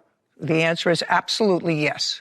And since it's not going to get better, since those things are in stone already, he's already been involved with the police, he's already been involved with the courts, he's already been involved with the board that governs his livelihood because of allegations that you made, and that's not going to go away. Because if he's accused and the underlying allegation with people, as you said, coming to his door and somebody bowing to him, which is the motion that you made, a bowing motion, and if the police contacted or somebody else contacted the governing board that governs his license, that all was precipitated because of you. And I'm not condoning the foul language, the talking into your Ring camera, all of that. But this bad blood exists. It's not going to go away. So why should you have to? You shouldn't have to. Why should he? Because it's not going to stop. I've looked at moving recently. Well, that's a good idea. That's a good idea. Meanwhile, I don't find any of the allegations that you described for the first two reasons to take him to court had any validity. How much did the lawyer cost you? $3,000, Your Honor. I saw that in here, his bill for $3,000. I have to tell you, Mr. Raubach, I haven't really addressed you yet. And you can hear that I have a certain amount of sympathy for your position because the two things that she alleged that you did to cause her to call the police on two occasions before she filed a complaint against you, there was nothing illegal about your behavior. Correct. That's according to her. There was nothing illegal about your behavior. So I don't think that you should have to pay a lawyer. I think she should have to pay your lawyer. But I think that what I saw on the camera was a crude reaction. Crude. And it's every day. It was every day. It was precipitated by you. Defendant Rachel Capron claims the plaintiff, Douglas Auerbach, has been harassing her for years. Douglas says he's lost thousands of dollars to defend himself from Rachel's false accusations. Now, it was precipitated by your actions. I'm telling him it's a crude reaction, all of which was precipitated by you for him doing nothing that was illegal or required police intervention. If somebody called the police on me and I wasn't doing anything wrong, and as a result of that, I had to hire a lawyer to defend me, I would be royally annoyed. I wouldn't use that kind of language. I would probably do something more vengeful, but I would do it so that it couldn't be traced back to me. But you and your mother both have to understand, while his reaction was certainly ungentlemanly, crude, and probably continues to be, it was precipitated by your actions. I have videos of him spitting on my door, hundreds of him spitting on my door. So when That's I a go lie. to walk, it's not a lie. I have it all on video right now. Stop. I can't tell you that I approve of his crude conduct. I don't. But the first two allegations that you made against him that required him to go to court, it looks like, on at least 7 or 8 occasions, and hire a lawyer. I have a paper lawyer too. I don't care. You started it. He had to go to court to defend himself against something that was not illegal. What do you want? Can I just ask one question, Judge? Sure. Stand up and ask me a question. My daughter has been changed for 2 years due to the harassment. Do you understand what I'm saying? I understand what you're saying. So what's your question? Don't make a statement. What's your question? Does she have to continue to be treated this way and continue to be prescribed anti-anxiety medication due to the severe harassment that this man causes her every single day? I think she should move close to you. Does he have to continue? Can you just tell him to stop? Well, I can tell him to stop. It's not going to mean anything to him if I tell him to stop.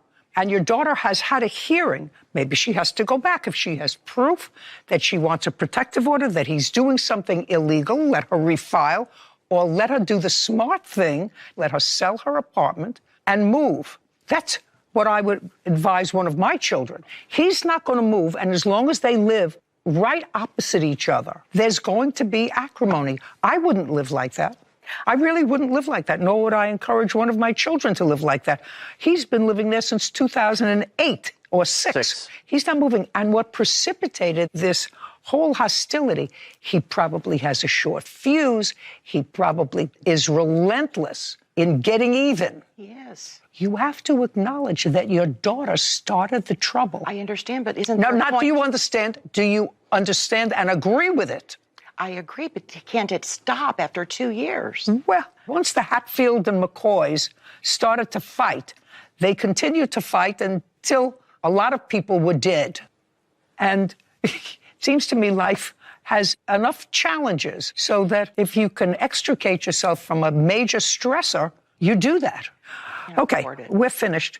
Mr. Raubach, I don't think that you should have had to pay for a lawyer for the first instance that brought you to court. Based upon what she tells me, you were engaged in no illegal conduct at the time she brought you to court, so she's going to pay for your lawyer.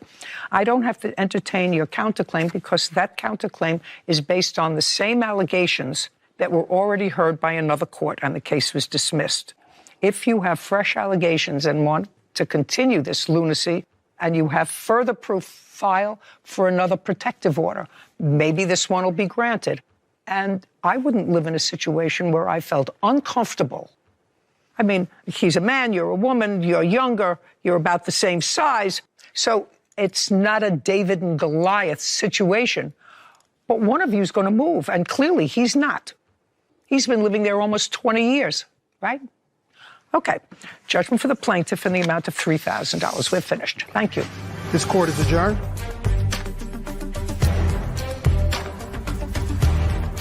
I've been living in misery for 2 years. I called the police simply because I was concerned for my safety, and I guess I'll have to continue living with the current circumstances. I was happy that the judge kind of tore into her and her mother a little bit. Not happy about some of my behavior towards her, being rude, but it's protected free speech, and she's going to have to deal with it. Severe anxiety, panic attacks. I'm scared to go outside to let my dog out, scared to let the trash out, take the trash out. It's just anxiety in my own home that I pay for all the time. Leave me alone. Don't talk to me, ignore me, get on with your life. I feel like a prisoner in my own home. I'm scared to be in my house when I'm home. People should just mind their own business. It is an absolute living hell. You know, Sarah, I actually feel sorry for the defendant. I wouldn't like to live that way. For whatever reason, she called the police the first time because it was loud. I don't know whether I would call the police. I would close my door and turn up the music a little bit because there was nothing threatening in that conversation. If anything, she sounded like his ex-girlfriend was threatening him. And would I be annoyed if my next-door neighbor was smoking cigars and my apartment reeked from cigar smoke because it crept under? Would I be annoyed? I would be. But if it's not illegal, then it's not worth a phone call. Yeah, I think people should think twice about the consequences and how long, like we've seen here, those consequences can go on for as a result of involving law enforcement in, petty disputes. Probably really be sure when you make that call, that it's have not just everyone's annoying. best interests and it's from a good place. Right. And I think it was from a good place with her, but I think she was a little nosy Nelly. And certainly, what she says, she saw foreigners. Just, I don't know what that means. People are allowed to have whoever they want come and go from their residence. Your giant leap is that he's a drug dealer. Yeah. Well, those things would be irritating, certainly if they were not true. Yeah. And was he crude, rude in response? He was crude, rude in response. But he didn't call the police on her for any of her behavior in retaliation. Yeah.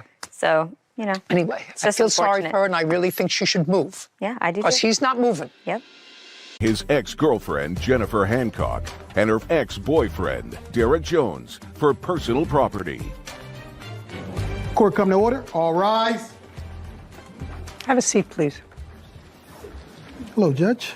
Case number 2063, Martin versus Hancock Jones. Thank you. You're welcome. Mr. Martin, how old are you, sir? I'm 46. Who is this with you? This is my girlfriend, Kimberly. Case is not unusual, but sad. Mr. Martin, you had a long history of drug addiction. I did. From when to when? From 2002 until December 1st, 2020. I've been clean for 2 years on the 1st of December. Good for you. Thank you. Did you manage to get clean by going into a residential facility? I did, yes. How long were you in a residential facility? I was in 23 days in an inpatient facility, and I was just over a month in an outpatient facility. Are you currently working? I am. What kind of work do you do? I'm a production manager for a soap and bath bomb company. How long have you been working for them? A year yesterday. Are you in touch with your folks? I am. Back in their good graces? Yes, ma'am. There was a time when that wasn't true. Correct. This is what I gather this case is about. Miss Hancock was your girlfriend. Yes. For how long? We dated from November 2019 until April 2020. We separated for a few months and got back together in July 2020 and separated again in September 2020, so 7 months. And it would be a fair statement, sir, that the reasons that you separated on both instances is because you relapsed into using drugs. Yes. And it would also be a fair statement that the first time you left the house at the defendant's request, you were unsuccessful permanently from ridding yourself of addiction, but you thought you were okay and you asked her to take you back. Yes. And she did. Yes. And you would have to acknowledge to me that made her, a forgiving person. Very. And someone who cared about you. Yes. I say all that to you because it's not my job today to exacerbate what appears to be a strained situation, which I assume from your papers has resulted in a final protective order in favor of Miss Hancock, keeping you away from her for how many years? Permanently.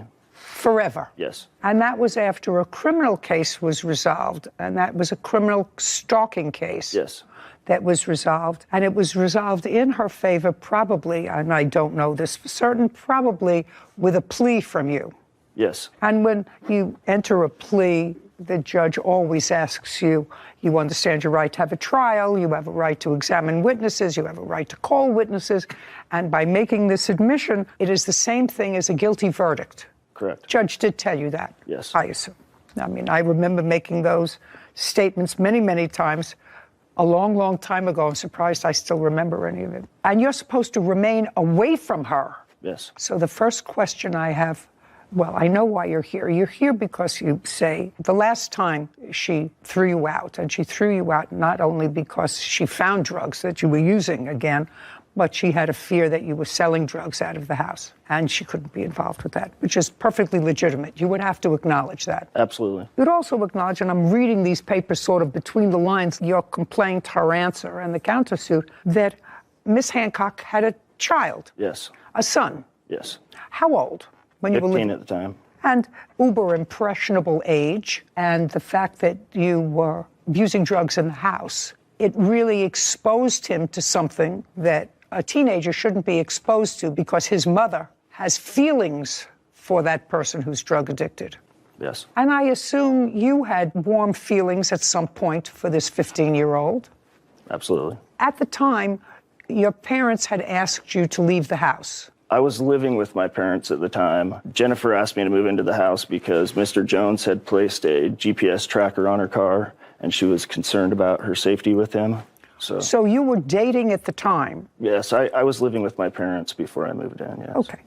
Was that a happy situation? At the time it was, yes. It didn't get difficult till after. Moved away from that. And when you moved in with Miss Hancock, according to you, you were not paying rent. Correct. You were, in fact, working. I was. And according to you, you were working, not paying rent, and buying certain things for the house in lieu of rent. That's what you say in your papers. Yes, I bought things for the house. Yes. Those were exactly the words that you swore to. You said, I also spent over $10,000 on things for her place. Correct. In lieu of paying to live there. Correct. What things did you buy? I bought a dryer. Dryer? I put $1,200 into her son's Ford, fixing it. I bought... Okay, so you paid for some things for her son. What else did you buy for the house? We went to Costco several times and spent $1,000. Okay, so you towels. went, just a second. Yeah. I'm not interested in Costco several times. Yeah. You know, you do use toilet paper, don't you? Absolutely.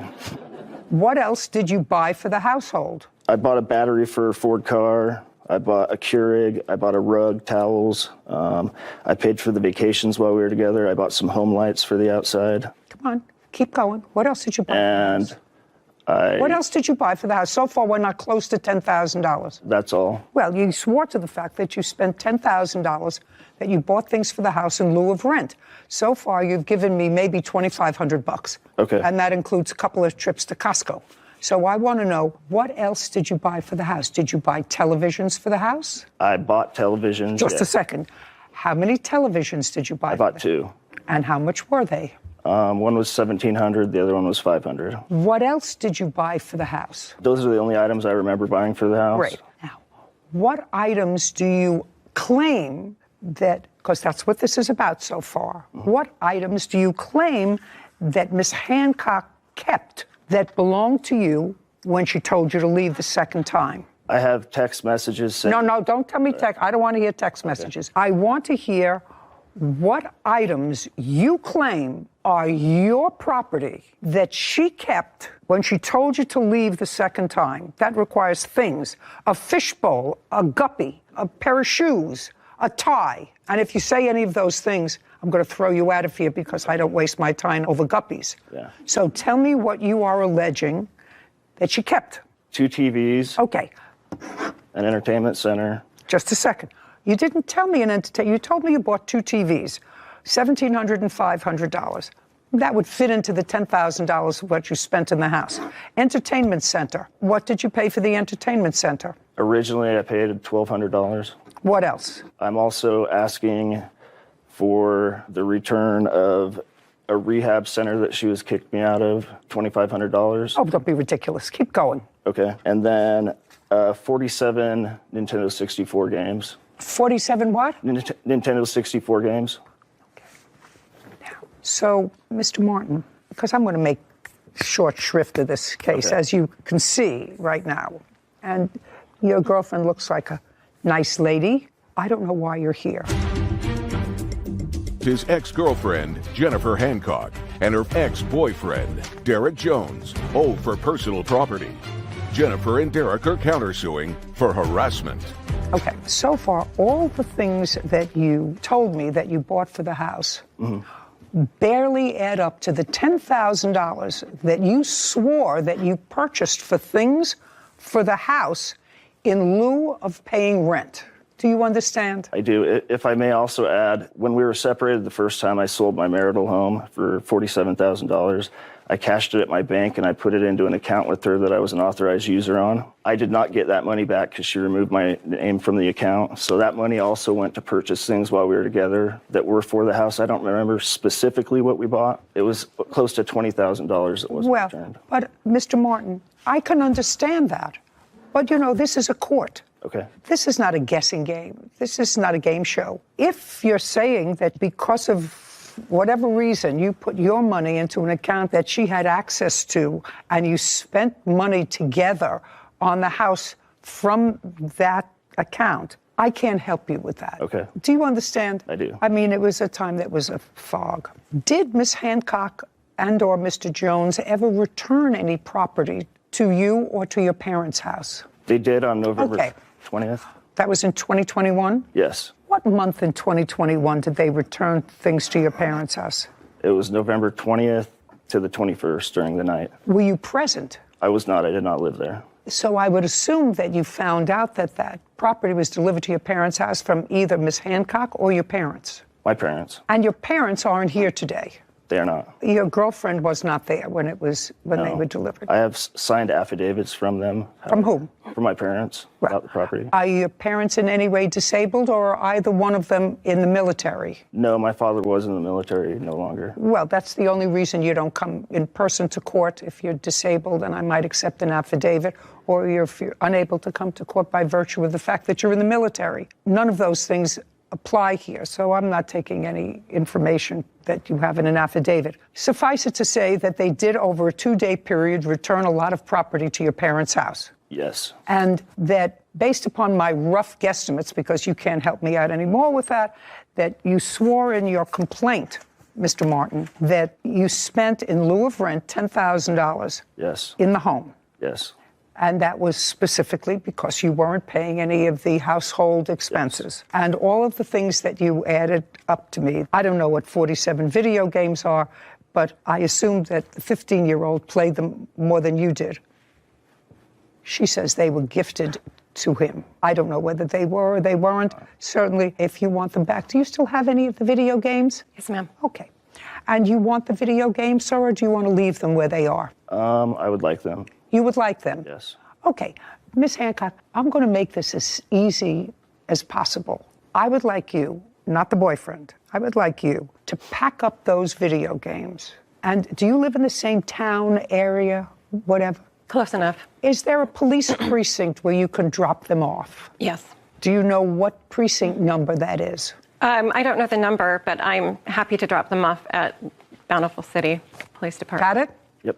within 5 days from today, package up the videos that you have. No problem. You know, if any of them are damaged, I don't want to hear from you. We're talking about a year ago, a 15-year-old has played with them, whatever. She's going to give you back your video, your 47 video games. Okay? Okay. Take a breath. You have to say it's over. Tell me about your new girlfriend. Are you living together? We are, yeah. She's great. I love her. She's great? She's amazing. And you're fine? Yeah. And you're working? Mm-hmm. You have to put a period to this. Yes.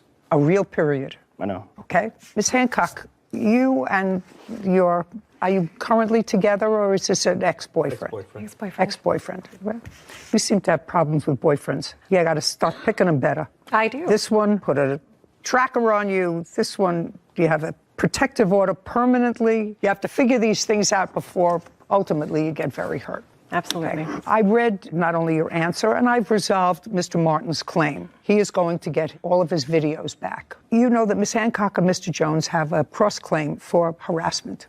I do. And that was not made part of the criminal case, any restitution. No. It was not. Did the district attorney request any restitution? No. Why not? I was actually not involved. It was a criminal case, not a civil. Well, you were the complainant in the criminal case. The state of Utah is the one who filed it. But you were the complainant. They may have filed it. It actually says right here, state of Utah is the plaintiff. Of course. So, I know that I did contact the police and ask them to So do this. you were the complainant. Okay, yes. You know, it's the state of New York versus John Jones. It's the state of Utah versus John Jones, but there has to be a complainant. Yes. Somebody who was robbed, somebody who was the victim of stalking, somebody who was the victim of an assault. That's the complainant. That's who you were. Sorry, I misunderstood. Did you ever ask the district attorney for compensation for lost wages or anything else that you suffered as a result of this stalking? No, I was not aware I could actually do that. Okay, well, that's not something that I consider, but there is part of your counterclaim that is particularly troubling to me. And it is your claim on the counterclaim that Mr. Martin, at some point, photoshopped pornographic pictures of you. Yes. And disseminated them. Yes. When did that happen? It was left on Derek's car. And I'm not sure when, because Derek found it and didn't tell me about it for a while because he was upset and he didn't want to upset me about it. When did you find it, Mr. Jones? That would have been after this first bogus stalking injunction he filed and lost. Bogus? He filed a fraudulent stalking injunction. He filed Stalking? Against me. So it was after that? Mm-hmm. And that was May of 2021? One. I'm trying to tell Mr. Martin, and I don't know how to make it any more clear to him, that his path going forward has to be putting a period, that in this whole scenario, you were the culprit. I did not do what they're claiming right there. Absolutely, 100%. I did not. You did not? Absolutely not. Okay. Let us assume, Mr. Jones, that you found on your car a pornographic picture that had been photoshopped with Miss Hancock's face and someone else's body. I'm assuming for a moment that that's true. Not that I have to look at it. I assume for the moment that's true. What proof do you have that Mr. Martin put that on your car? Well, the problem is I don't have any proof of that, but he had put other signs up. I have a police report. He was hanging signs on my property. He got arrested for doing that and tased. Okay. I mean... What I'm asking you specifically, that's what I'm particularly concerned about. We couldn't prove it was him. Hmm? We couldn't prove it was him. Okay, fine. Do you have a new boyfriend? No, I do not. In what month was the protective order made final? May of 2022. Other than this experience, what happened? Oh, there's a fly. There's a fly. Oh, Mr. Jones, I'm expert at flies. That's not coming.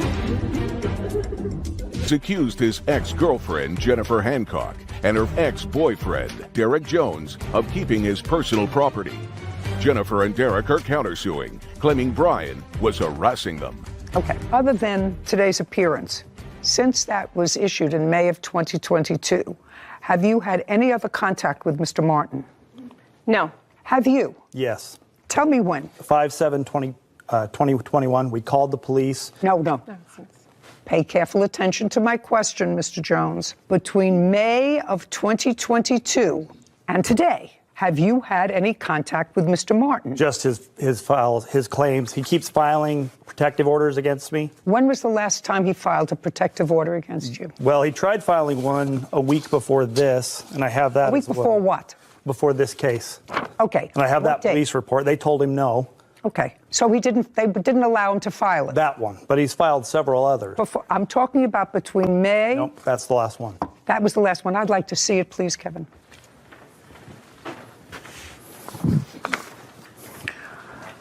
Mr. Jones, do you have a protective order in your favor? I've tried. Not tried. No, I don't. You do not. Okay. Your Honor, I have a video of catching him stalking my house, hanging signs. We submitted that. We also have the police report that he was arrested that day and tased. And tased? Yep. I have that report right here as well. I'd like to see it.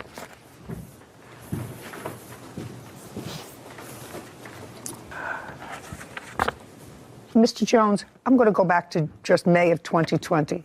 Since May of 2020, have you had any contact with him? The answer is either yes or no. Yes. When? He's submitted letters to my family. He has emailed me. I'd like to see the letters he submitted to your family. These are some. He said, oh, there's more. These were cease and desist Just letters. 1 second. Just 1 second.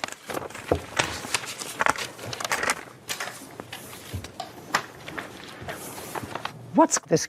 Mr. Jones texted me a text that says tweaker, and that's who I... Just, dear Miss Jones, who did you send this to? I'm not aware of the letter. May I see it? He took it to my rental.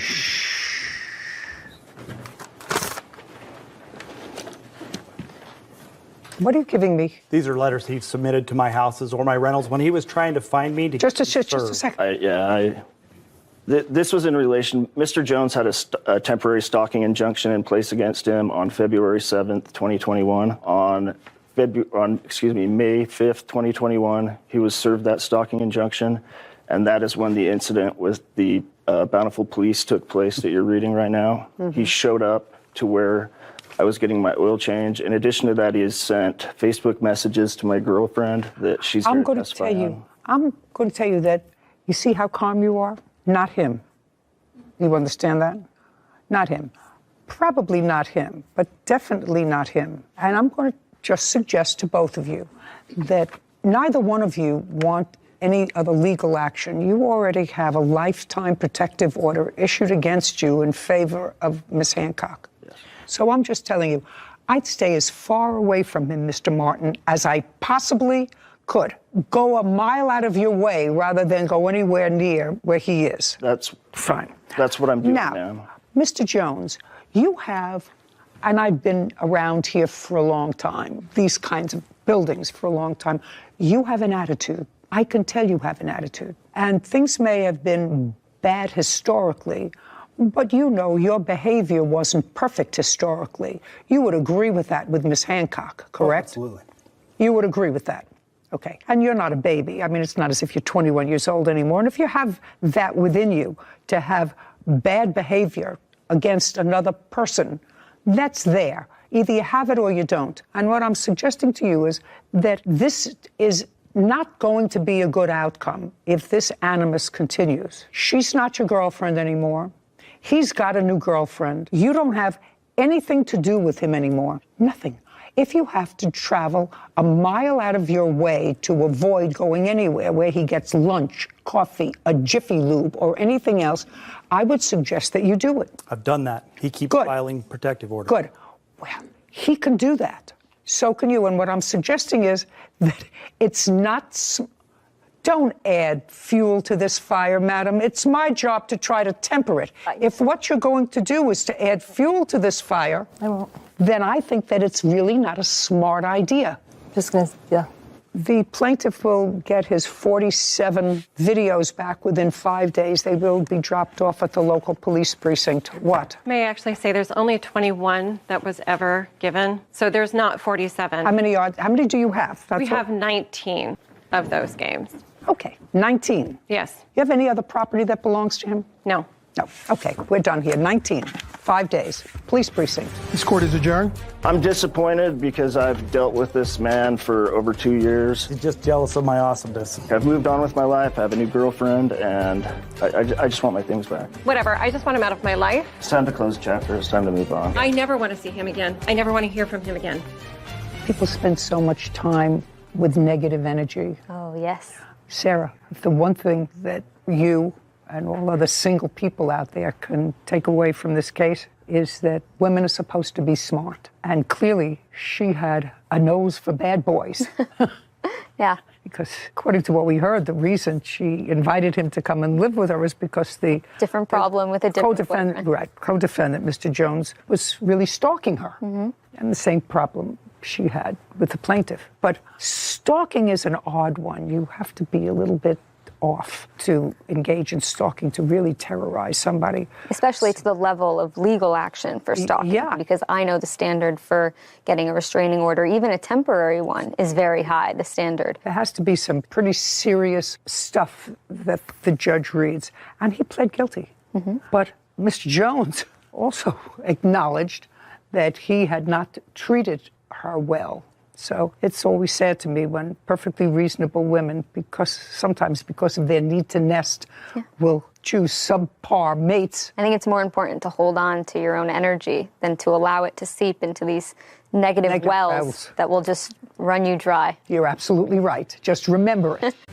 Levi Shaw is suing his parents, Davery and Nathan Celestine, for the repair costs of an 18-wheeler truck. Court come to order. All rise. Have a seat, please. Hello, Judge. How are you? Case number 2032, Shaw versus Celestine. Thank you. Welcome. Mr. Shaw, these are your parents, is that right? Yes, they are. How old are you? I'm 26. Just the very broad framework of this case. You're suing your parents for money that you put into a truck that belongs to them. Correct. And they are counterclaiming for money that they say you owe them for a balance of a dog they purchased for you. Mm-hmm. The truck that you fixed belonged to your parents. Yes, the agreement was... The truck that you fixed belonged to your parents. And what I gather is that you would come into some money. Mm-hmm. Mm-hmm is not an answer. Oh, yes, ma'am. And when did you come into that money? I never came into any money from them after I fixed Not the from truck. them. I didn't say from them, that you came into some money. Uh-huh. Uh-huh is not an answer. I'm sorry, yes, ma'am. I came into some So I money want in October. you to... In October, you were not employed. I was employed. By whom? Trucking. Is that their company? No, I was working with them and their brother. So you were working with the family? Yes. Okay. That was in October. Yes, October ma'am. of 2021. Mm-hmm.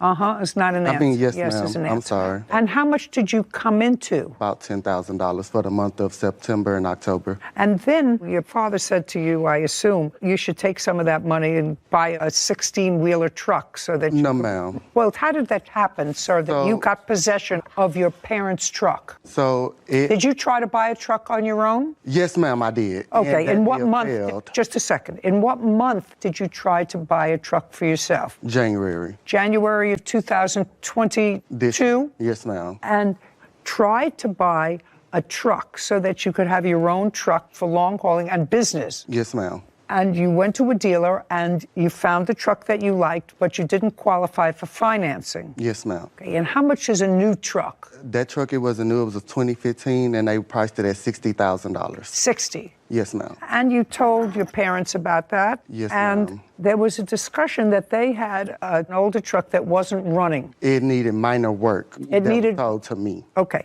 so they said to you it needs minor work. Was it running? It was running, but the diamond seal was cracked, so eventually the truck was just going to break down completely. Okay, so you took that truck with the understanding that you were going to repair the truck And then what? To make money. But So you would repair the truck and then use it? Yes, ma'am. And you would keep most of the profits from using that truck? I mean, I'm trying to understand what the agreement was. My dad, Nathan, told me that the truck was only going to be worth $4,000 to fix, which was a diamond seal. It needs some bushings. It needs something for the exhaust pipe. And I was like, okay. But when the dude kept calling me for the truck and he was like, okay, this needs to be done. But you took the truck into a mechanic? Yes, ma'am. And did they give you an estimate? Yes, ma'am. Okay. Before or after they did the work? They gave me one before, but I don't have that estimate, but I have the one for after. You mean after they completed the work, they sent you a bill? Yes, ma'am. Well, that's not an estimate. An estimate, sir, is when you go in and say, here's a truck. I want you to give me an estimate of what it is to have it fixed. And they give you an estimate, and then you determine whether or not you want them to do any or all of that work, right? Yes, ma'am. Okay. I would never bring a truck into any mechanic or to any dealership mechanic and say, fix it. When they was calling me, telling me additional problems that was wrong, I would call them, which I have my phone records that show that I was also calling them once the dealership called me to fix the truck. Well, because some just a stuff second. on the truck wasn't able, like it needed a new gear, it needed new transmission was messed up on the truck. Just a second. All I want is what you're telling me, that your father told you to go ahead and fix those things each time you got a call? Yes. Okay, so you would call him and your father would not say to you, well, how much is that to fix? Well, yeah, he was, but I had already had a settled amount that I told him that I was willing to spend, which was $10,000. Well, did you spend $10,000? The truck was actually over $10,000. I understand to fix it, but you actually spent $10,000. You actually spent the $10,000. $10,900 to be exact. To fix the truck. Yes, ma'am. And you have the truck. Yes, ma'am. And I think the truck was $13,000 to fix.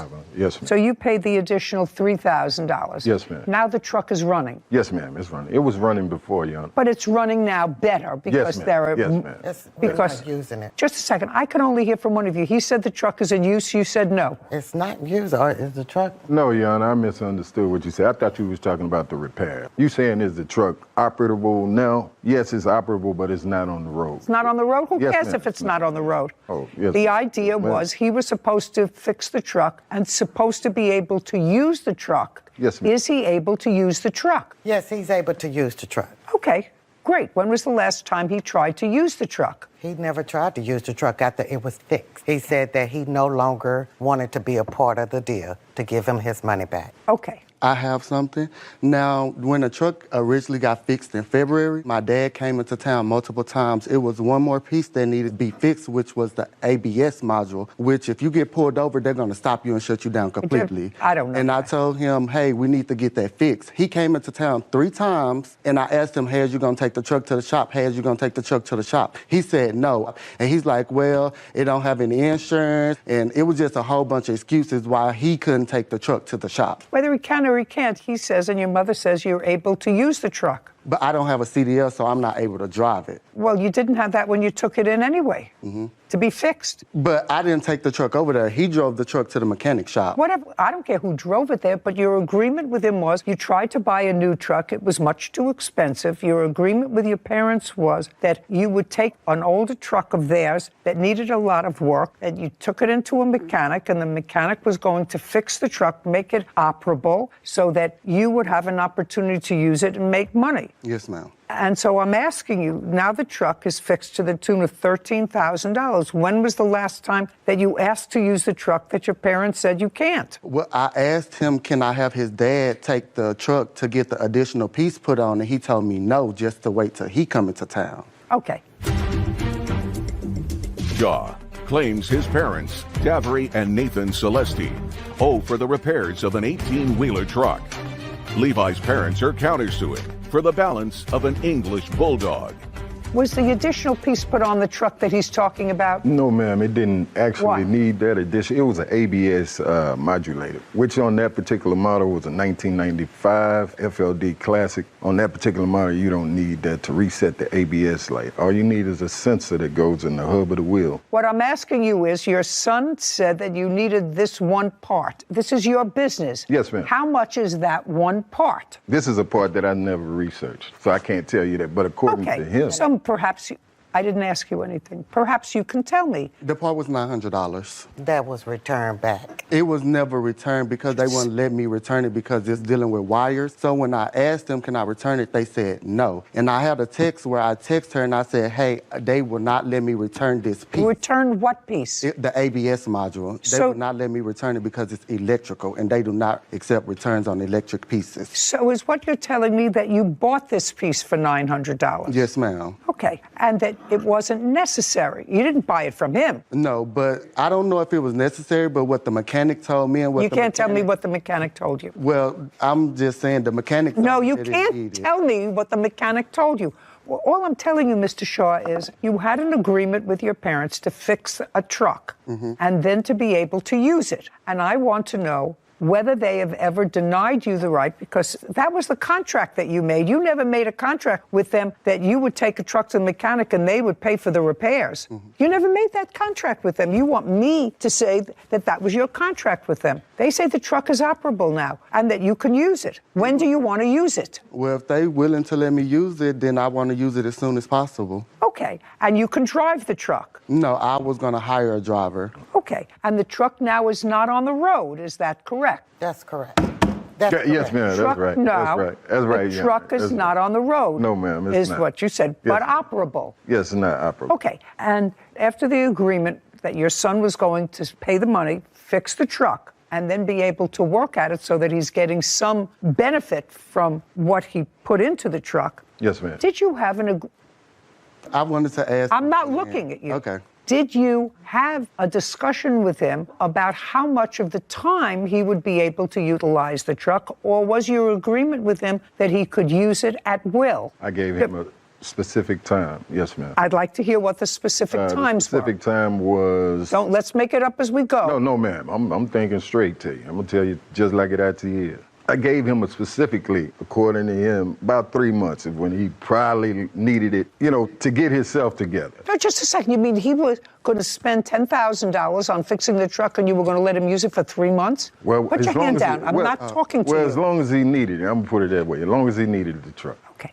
So now that's better. Yes, ma'am. So that he can use the truck whenever he needs it and he's going to get a driver. I just want to know because we're going to have to memorialize all this in an order. What do you want? We had a driver. My brother was the driver. I don't care whether your brother was the driver or not. That was not the agreement that your husband said he made with his son. Yes, ma'am. He says he made an agreement with him that if he paid to have it fixed, he could use the truck whenever he wanted to. That's what your father says. No, that is not Okay, that is not so true. when did you ask to use the truck? So in January, when I was getting the truck fixed, they told me $4,000. But as the mechanic kept calling me, adding on stuff, I said, hey, I'm not about to pay all this money, and y'all telling me I can just use it. If I'm about to put all my money into it, I want the truck. And my mom was like, okay, you can do that. Because in January, they didn't make any money. Just a second. So what you're telling me is what you said to your mother, I'm not going to put in all this money unless the truck belongs to me. Correct. Well, that's not unreasonable, Mr. Shaw. I can actually see that. You're spending $10,000 of your money and you want to be able to use the truck. And you want it to be able to not have it on a whim of somebody else. Yes, ma'am. How old is this truck? This truck is exactly 22 years old. How long have you owned it? I've owned it since I was 23 years old. Okay, so you've owned it since it was new. Yes, ma'am. Did you make a living from it? Yes, ma'am, I did. Good. Do you have other trucks now? Yes, ma'am, I do. How many others? Just one other. I'm not no big scale company. I just got one other truck, yes, ma'am. Can I see the title to the truck, please? To the truck we're talking about? Yes. I don't have that title with me. Why not? I was under the impression that I didn't need to bring it. Okay. And according to you, the truck's not on the road now? No, ma'am, it's not on the road. Do you remember having a conversation with your son about, I'm not going to spend all this money unless the truck is mine? Yes, ma'am, I do remember that conversation. Do you remember where it took place? He was driving and I was at home. So it was over the phone? Yes, ma'am. Remember what month that was? January. January of 2022. Correct. Tell me what you said to him and what he said to you. I told him, I totally understand what you're saying. I said, let me talk to your daddy and we'll see what we could do. But Great. As a parent, that sounds perfectly reasonable. And did you speak to your husband? Yes, I did. Did the two of you own the truck? He owns the truck. It's in his name and Nathan's name. So you said, okay, that sounds okay. Let me talk to your daddy. You have to talk to the owner of the truck because Correct. now you're seeking to change the agreement. Do you understand? Yes, ma'am. Okay. And after you spoke to your mother, did you have a conversation with your father about the ownership of the truck? Yes, we did. And tell me when that was and what was discussed. It was in January as well, and when I told him that, he said he totally agreed with me that if I put in majority of the money, that I can have the truck. Okay. I want to tell you certain things sort of ring true to me. If I were a young person and spending all my money for a business, because this is the business that he was going to be in, he was going to hire a driver and he was going to take a certain amount of the profits. I could understand him saying to his parents, who now have a truck that they're not using because it's not on the road, I'm going to spend all my savings, it looks like, because the initial estimate was $4,000, but it kept going up and up and up and up and up. So if I'm going to spend all this, put your hand down. If I'm going to spend all this money, I'd like to own the truck. And in response to that, his mother said, and acknowledges that she said, it sounds right to me, I'm going to speak to your father. And according to you, you spoke to your father, and your father said, sounds okay. Yes, ma'am. So you went ahead and spent the money. Yes, ma'am. Okay.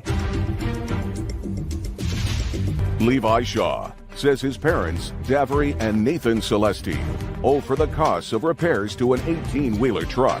Levi's parents say he never used the truck, and it is still not fixed. I'd like to see the bills for the truck. Oh, I have it on my phone. Well, what is that? These was the bank statements because at first they was countersuing for insurance as well. So I was showing bank statements where I had sent them money. So that's what these was for. But I have it on my phone, but I don't have it in the statements. Well, I need it.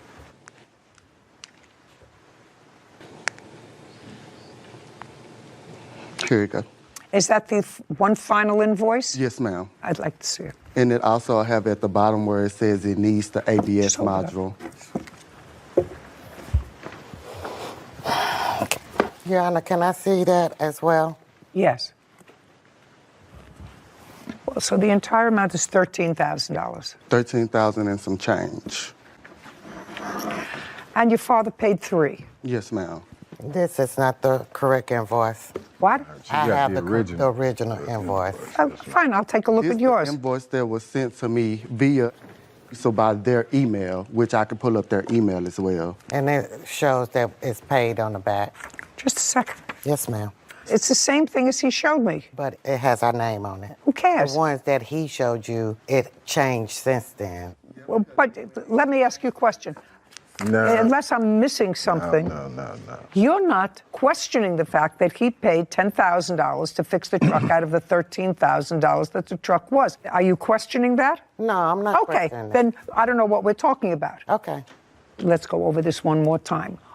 When your son said to you, if I'm going to spend all this money, I want to own the truck, and your wife had the same conversation with you, right? She said, I got a call from Levi. Levi said if he's going to spend all this money, he really wants the truck, and she actually thought it was okay. And what did you say, sir? I said that I'm not going to sell you the truck. Why? I will let you use the truck. No, when did you say that? Because I have other children. Oh, no, but your other children didn't put any money into the truck. No, I know. No, just a second. Your other children didn't put any money into the truck. But there's like... Hand down.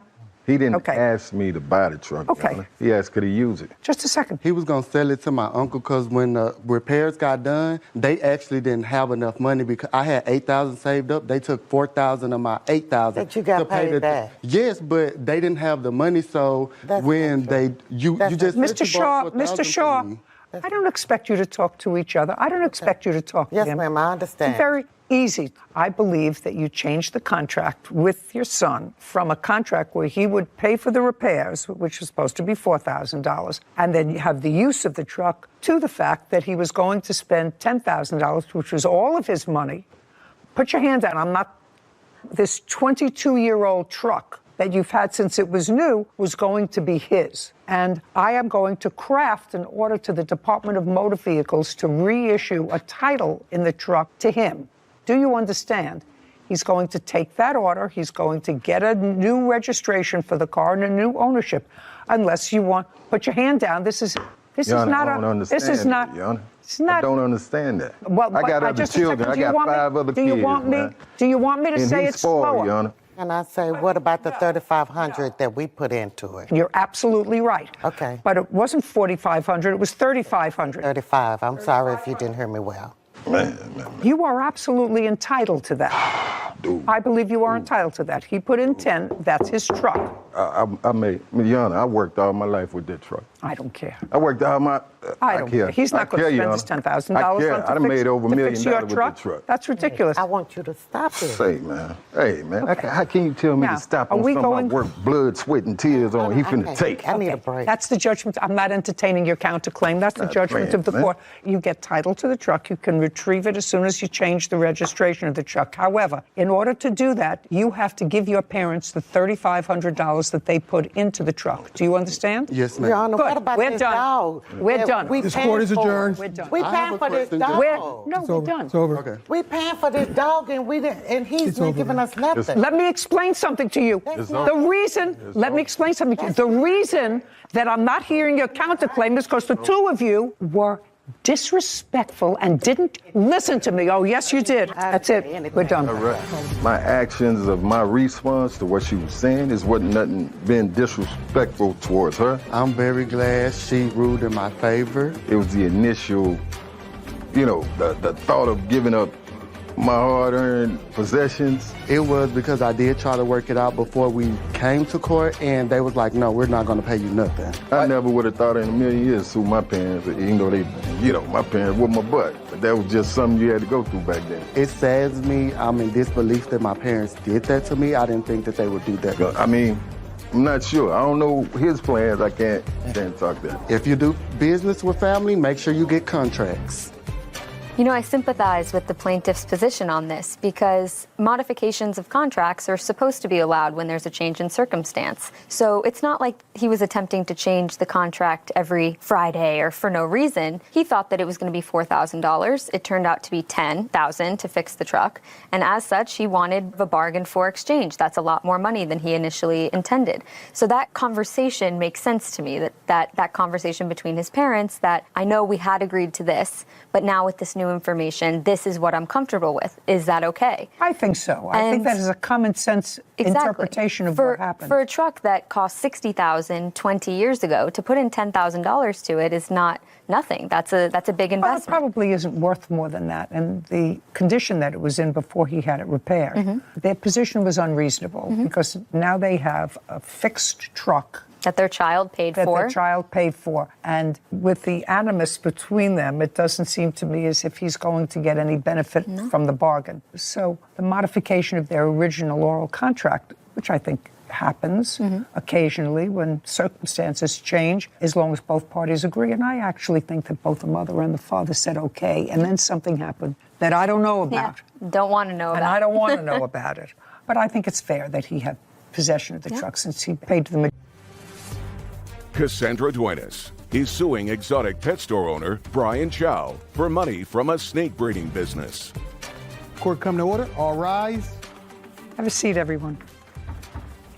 Hello, Judge. Case number 212, Duenas versus Cho. Thank you. You're welcome. Ms. Duenas, it looks to me from your papers that you decided to go into a business with someone. Yes. With whom? With the defendant, Brian Chow. And you know him how? He's a family friend. And you know what his business is? Yes. What is his business? He currently sells reticulated pythons, snakes, exotic animals, monitors, lizards. And you like those things? My ex-boyfriend did. Did you? I was more for the investment part. Okay. I was the investor at the time. At the time you reached out to this family friend who was in the exotic snake business, your idea was to create a business. No, Your Honor. It was actually the defendant's idea. I don't care whose idea it was. Your idea was to create a business with your ex-boyfriend. I agreed to the business, but it wasn't our idea. Whether you agreed to the business or not, you invested money in the business. Yes. Which means that unless there's something wrong with you, and I see that there is not, you wanted to go into business with the defendant. Yes. So let's be easy. Okay. And at the time that you wanted to go into business with the defendant, I'll get to what the nature of that business was in a second. I know it had something to do with that wonderful-looking snake. You had a boyfriend. Yes. And the boyfriend liked snakes. Yes. And you went along with the ride. Yes. What month and year were you still with the boyfriend when you decided to go into the business, which you will explain to me? Back in November of 2019. So right before COVID. Yes. What was your boyfriend doing at the time? He was working at an airport. And he and Mr. Cho were friends? Yes. How long had you known him? 2-3 weeks, Your Honor. Where did you meet him? He came into my store and acquired I didn't ask anything. That's how you met him? Yes. I'm going to get through this case and get this lovely thing out of the courtroom as quickly as I possibly can. Wow. Some people find them exotic and gorgeous. I find them a little bit squirmy. So in November 2019, boyfriend and you decided to go into the business. Explain the business that you invested in. I invested on 5 reticulated pythons, 1 male and 4 females. That was the original deal.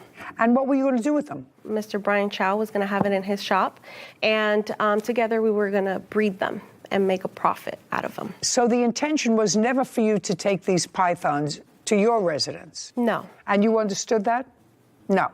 They're buying the snake, Your Honor. Okay. How much were the 5 snakes? In total, it was $10,000, plus the feeding and the cages that he claimed that the snakes needed. Was it your agreement that for $10,000, Ms. Duenas and the boyfriend were going to buy 1 male snake and 4 females? They decided to buy 2 snakes. Well, when was that decision made, sir? A week after I met him, because When you went into the shop, did you ultimately decide on 1 male, 1 female? No, so how it is, Your Honor, is he knew my ex-boyfriend prior to the business 5 years ago. He sold him a exotic Australian monitor lizard. Okay, what I want you to tell me is, did there come a time when the arrangement changed, so instead of 1 male and 4 females, you were supposed to get 1 male and 1 female? No, Your Honor. The whole way it was supposed to be 1 male and 4 females. Do you have any sort of a receipt for that? We have Instagram conversations. Do you have that? Yes, ma'am. I'd like to see it.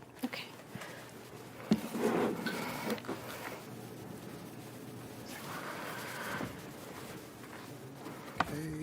Right here. 1 male, 4 females. The guy's asking $15,000 for all, and then he says, I'll drop it to 12. Then somebody, I don't have 12 now. I just spent a lot on my monitor. Let's go the rest. Okay, so he said, I don't have that money now. He says, I'm getting 16 lace monitors. You remember that discussion? And then that's a big investment for me right now. I'm saving up to get a house, but I'm down to breed my monitor with any of your monitors. Keep going. So far, I don't have a contract. And then somebody says, no, you pay half and I pay half. Who wrote that? He did.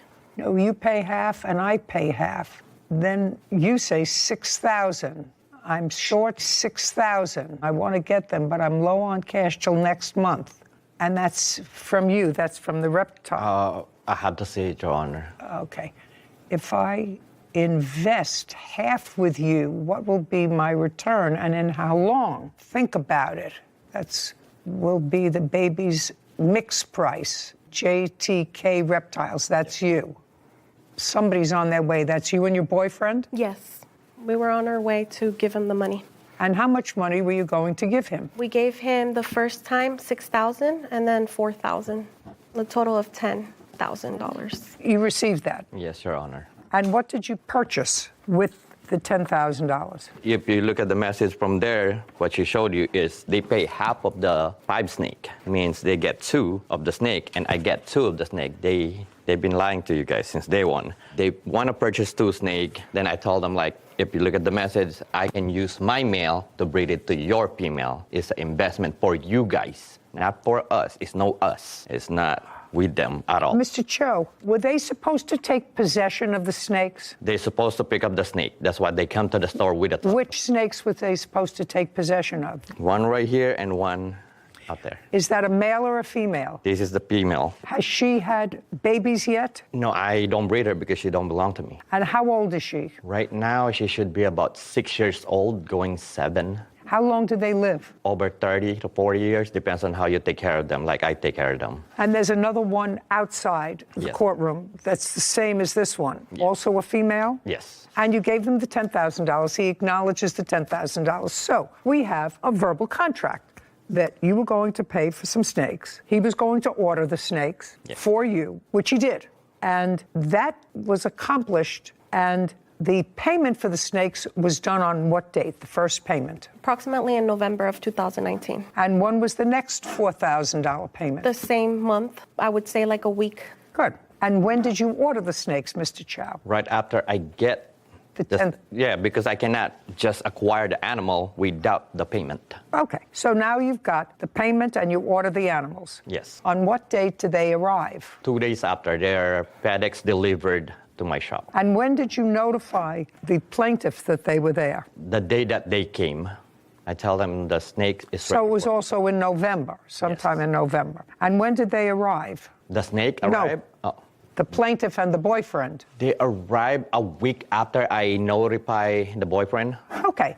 Now, Ms. Duenas, a week later you went to the shop. And what happened when you went to the shop? Now he's got $10,000 and he's got 2 snakes. I just want to clarify, Your Honor, that we even gave him money for the tanks because here in the conversations it says that he can't continue having them in tubs. So he needs us to give him money to invest to buy the tanks to house the snakes. So our original plan was for him to keep the snakes because he has the shop.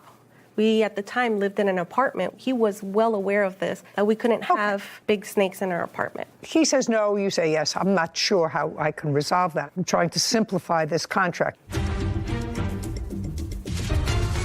Cassandra Duenas claims exotic pet store owner Brian Chow owes her money for a snake breeding business. Brian says Cassandra changed her mind about the business after he purchased the snakes. Okay, part of the contract was fulfilled because you paid him. Then he ordered the snakes. Second part was fulfilled. I want you to tell me what happened when you went to see the snakes. You say to see them. He says to pick them up a week later. So when we went to the shop, Who went? led us to Who went? My ex-boyfriend and I. What led us to there is because after he obtained the snakes, he was not reaching out back to us. He was Just a week later. Yes. You went to the shop. He notified you that the snakes were there. There's no question about that. Now, you went to the shop for what purpose? Because he switched it and then he said it was 2 snakes when originally the plan was 1 male and 4 females. That 1 male was going to breed with the 4. So right out the back, he lied to us what our agreement was here, that he clearly texted us and said 4 males and 1 female. So it was 5 snakes. So we went to the shop. Yeah, but there was a problem there with pricing. In the Instagram messages, a suggestion, because some of the texts were unavailable. He said originally they were $15,000. And then there was some discussion of $12,000. And then there was some discussion of $6,000. He says he'll pay half and you pay half. And there, I can imagine that there was some sort of an agreement for you to keep the snakes if you were going to pay half. You were always supposed to give them the snakes. Why would you pay half? Then they get the 2 of the snake, and I get the 2 of the other snake. It's 5 of them. And the one that we're gonna pretty much, they can have it if they want it, or I can use it when I need it. You mean the male? Yes. So that was the business. Anyway, you went there, and what happened? So I went in recording. My ex-boyfriend told me, hey, record. Don't tell me what your ex-boyfriend told you. Okay. Just tell me you went in and what happened. We went in there and we asked him, hey, we agreed on 5 snakes. Now you switched up and you said now it's 2 snakes. First you told us it was $15,000, then $12,000. You were playing games with us the whole time. And at this point, after a week later that he said that he got the snakes, then he told us it was 2 snakes. At that point, we were upset because we had planned and we had counted with 5 snakes. That's why we gave him that ridiculous amount of money. And basically, we didn't want nothing else to do with him. We wanted our money back. And that's what we went for, our money back. Just a second. Yes. So you walked in wanting your money back? Yes. Do you have any text messages, Instagram messages, suggesting that before you got there, you had said to him, we changed our mind, we don't want to be in business with you, we want our money back? No. Nothing? No. He wasn't reaching out. Sorry, Your Honor. He wasn't reaching out to us. He was sending him video calls. He was calling him through text message, my ex-boyfriend. I don't care. You paid the money. He got snakes. The question is, you think there's supposed to be more than 2? He says 2. More were more money. So the ultimate agreement was for 2. So what happened when you went there? You're there with your boyfriend. Yes. And you say, I want my money back. And he says, I don't have the money here. I have 2 snakes here. Are you telling me that he didn't call you and say your snakes are in? Is that what you're suggesting? Do you have an invoice for these snakes, Mr. Chow? Yes, Your Honor. I'd like to see the invoice for the snakes. By the way, your boyfriend has other of these exotic Wire creatures. Is transfer that right? to the people that I get them. What kind of exotic creatures does he have? One that he sold him, an Australian water monitor from the Philippines. And? He has 2 rhino iguanas, a pair. He has a, I don't know the name, but it changes colors. Mr. Chow? Yes. This is a wire transfer, May 24th, 2018. And the date of this wire transfer is August of 2018. And those are for the lace monitor that Are these lace monitors? Yes. Sorry, Your Honor, these are not lace monitors. These are reticulated pythons. These are not monitors. Monitors are lizards. These are snakes. Lace monitor, bell face. Yes, Your Honor. Well, that's not that. No, Your Honor. Well, these are useless. Yes, but that's connected to the rest of what they did. What does it have to do with these 2 snakes? What I want to see is when you purchased these 2 snakes. Yeah, I don't have it, Your Honor. Well, get it. What do you mean you don't have it? I left it at home. I'm so sorry. Well, what'd you bring these for? Those are the time that they both got arrested when they went to my shop. Yeah, but you now have those back, right? Yes. You have those back. So if you had to take documents, why didn't you take the documents for the snakes in question? The lace monitor lizards aren't in question. You have them back. They may have taken them. They were arrested and you finally got them back. So I don't understand that. I just mistaken grabbed the wrong paper. Well, Mr. Chow, do you deal with these people regularly, that you buy snakes from them regularly? Not really. It depends on the size of the animal and depends what kind of animal. Well, you have the date of purchase someplace, Mr. Chow, and I don't want you to waste my time. Yeah, I'm so sorry. That's why I just said I don't have it, Your Honor. Did they purchase that kind of snake? Yes, Your Honor. Is that correct? It was 5 snakes, Your Honor. Don't give me 5. That type of snake. Oh, yes, the reticulated python, yes. And the one that's outside is the same, correct? Yes. And you did not purchase baby snakes. No. You wanted full-grown snakes because they were a business. You wanted them able to be breeding. Okay. Should have brought the paperwork.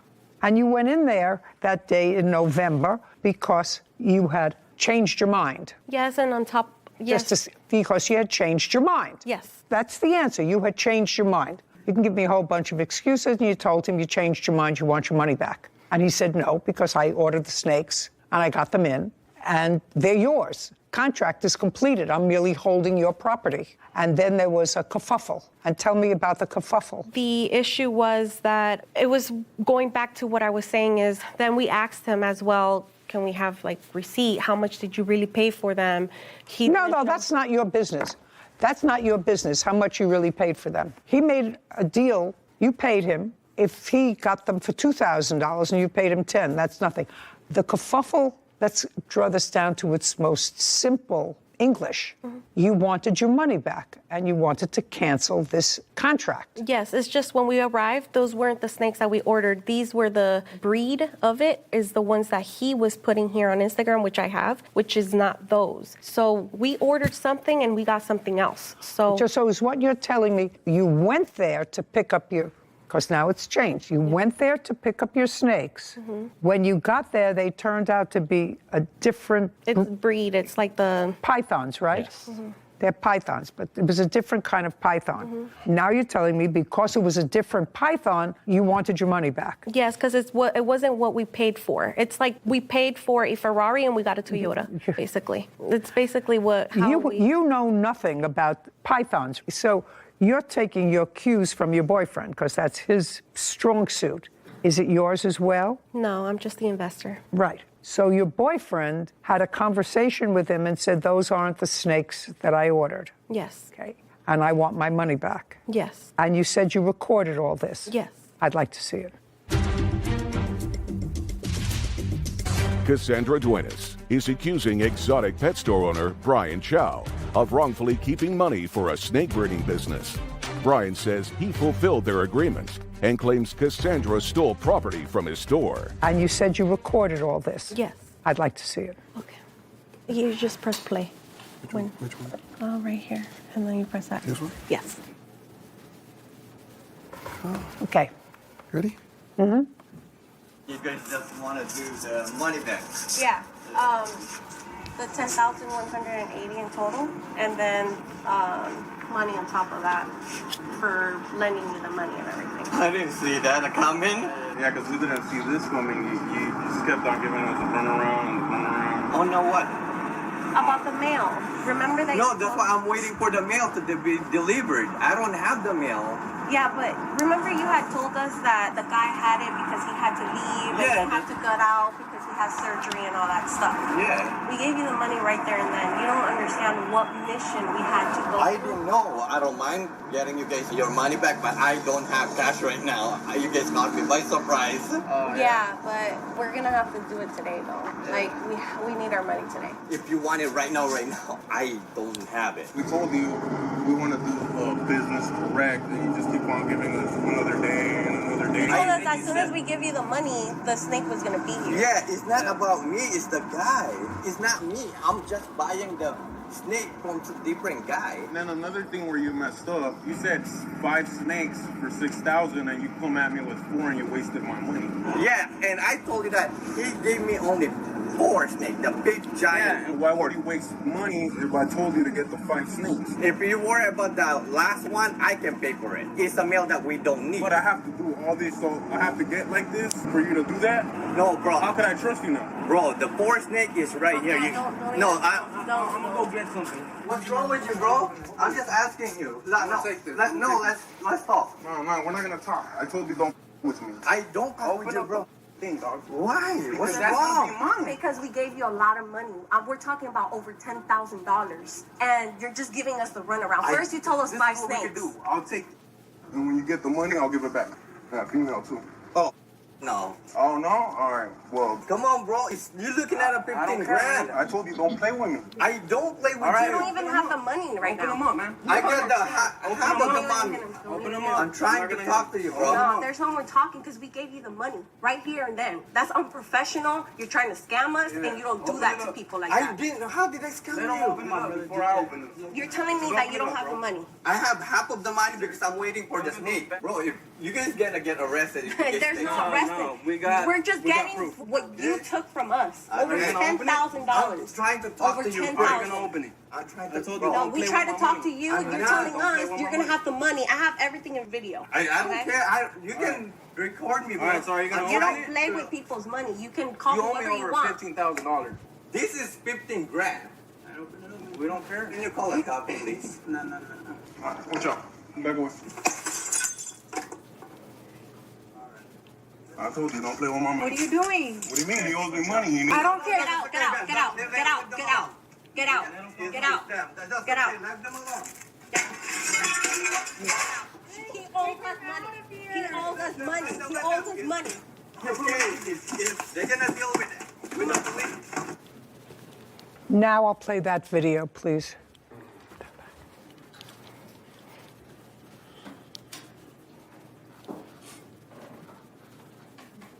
That's your boyfriend breaking into the... Yes. And when he broke the glass and took out whatever lizards he took out with him, where did he take them? You were still with him? Yes, he put it in a bin. And is that you carrying them out? Yes, and that's the reason why I was charged with the robbery, just because I walked out with the item. That's all right. That's fine.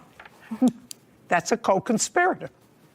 Ultimately, the lizards that you took were returned to you. Yes, Your Honor. And it seems, Mr. Chow, at the beginning of this case, I must acknowledge to you that I was sympathetic to your position, that they had ordered snakes. You ordered them, you got them, Yes, Your Honor. and then the contract is completed. uncross your arms. No, I'm so sorry. But it's clear from the tape that the plaintiff played for me that you acknowledged that you did not fulfill your end of the contract, that you were blaming your inability to fulfill your end of the contract on some third party.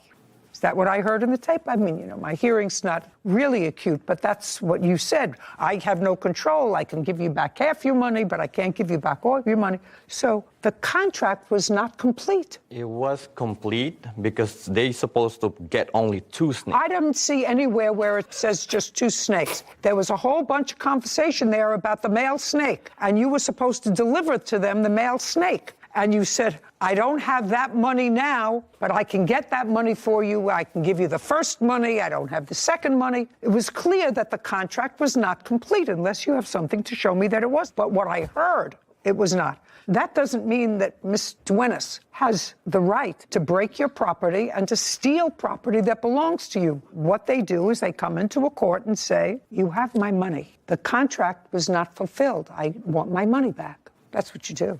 Are you in the business of breeding snakes for your store? Yes, Your Honor. And if we were to go on the internet now, Yes, Your Honor. how much would one of those snakes, which is 6 or 7 years old, according to you, sell for? Right now, this size, you're looking at it about 6,000 to 7,000 each one. But if you trolled the internet of people who actually like those creatures in their house, for whatever reason, if you put up that snake on the internet for sale, how fast would it take you to sell it? I'd say like about a month and a half. They're rare. Yes. Is that right? That's what you're saying. It's rare and is just not a lot of people will acquire that much money. Even though they can sell the babies. And how many babies do they have? In a year, they can do from 30 to 50. And each one of the 30 to 50, you can sell for $3,500. Yes. I suggest you do that. She gets her $10,000 back. Judgment for the plaintiff in the amount of $10,000. We're finished. Thank you very much. This court is adjourned. I'm very happy, and I'm happy that she was able to see herself that the defendant got caught in multiple lies. They're just a customer. He wasn't truthful since the beginning. Ever since we invested. They bought a snake. I would want to give their snake, but they don't want to take it. And it's very sad how nowadays you can't trust in anybody. I think one great lesson that a lot of people can take away from that is you have to know the business that you're investing in. I can appreciate she was sort of doing it for her boyfriend and he had the knowledge about the exotic animals, but that's her money at the end of the day. And if you're going to put your own hard-earned money on the line, it should be a business that you at least put in the time to learn about. Understand. Exactly. So that you don't have to rely on somebody else to make the right decisions. Who's going to be gone tomorrow? Exactly. Exactly. And your money who potentially could, and then you're left on your own, having to sue and navigate a field that you really know nothing about. Smart. And it was also an example of a contract that was not fully executed. I actually thought when I started the case that there was an offer, an acceptance, you performed, paid the money, got the snakes, and then you can't change your mind. Once you get it, you say, well, I changed my mind, but that's not what happened. Nope. And her video demonstrated that that's not what happened because Mr. Chow started to waft. Well, it's not my fault I don't have your mail. It's another guy, and I would give it to you, but I can't give it to you as soon as I get it, you know. So he did not deliver on the contract. So I had very little compulsion other than to say, you don't have to take the snake and you get your money.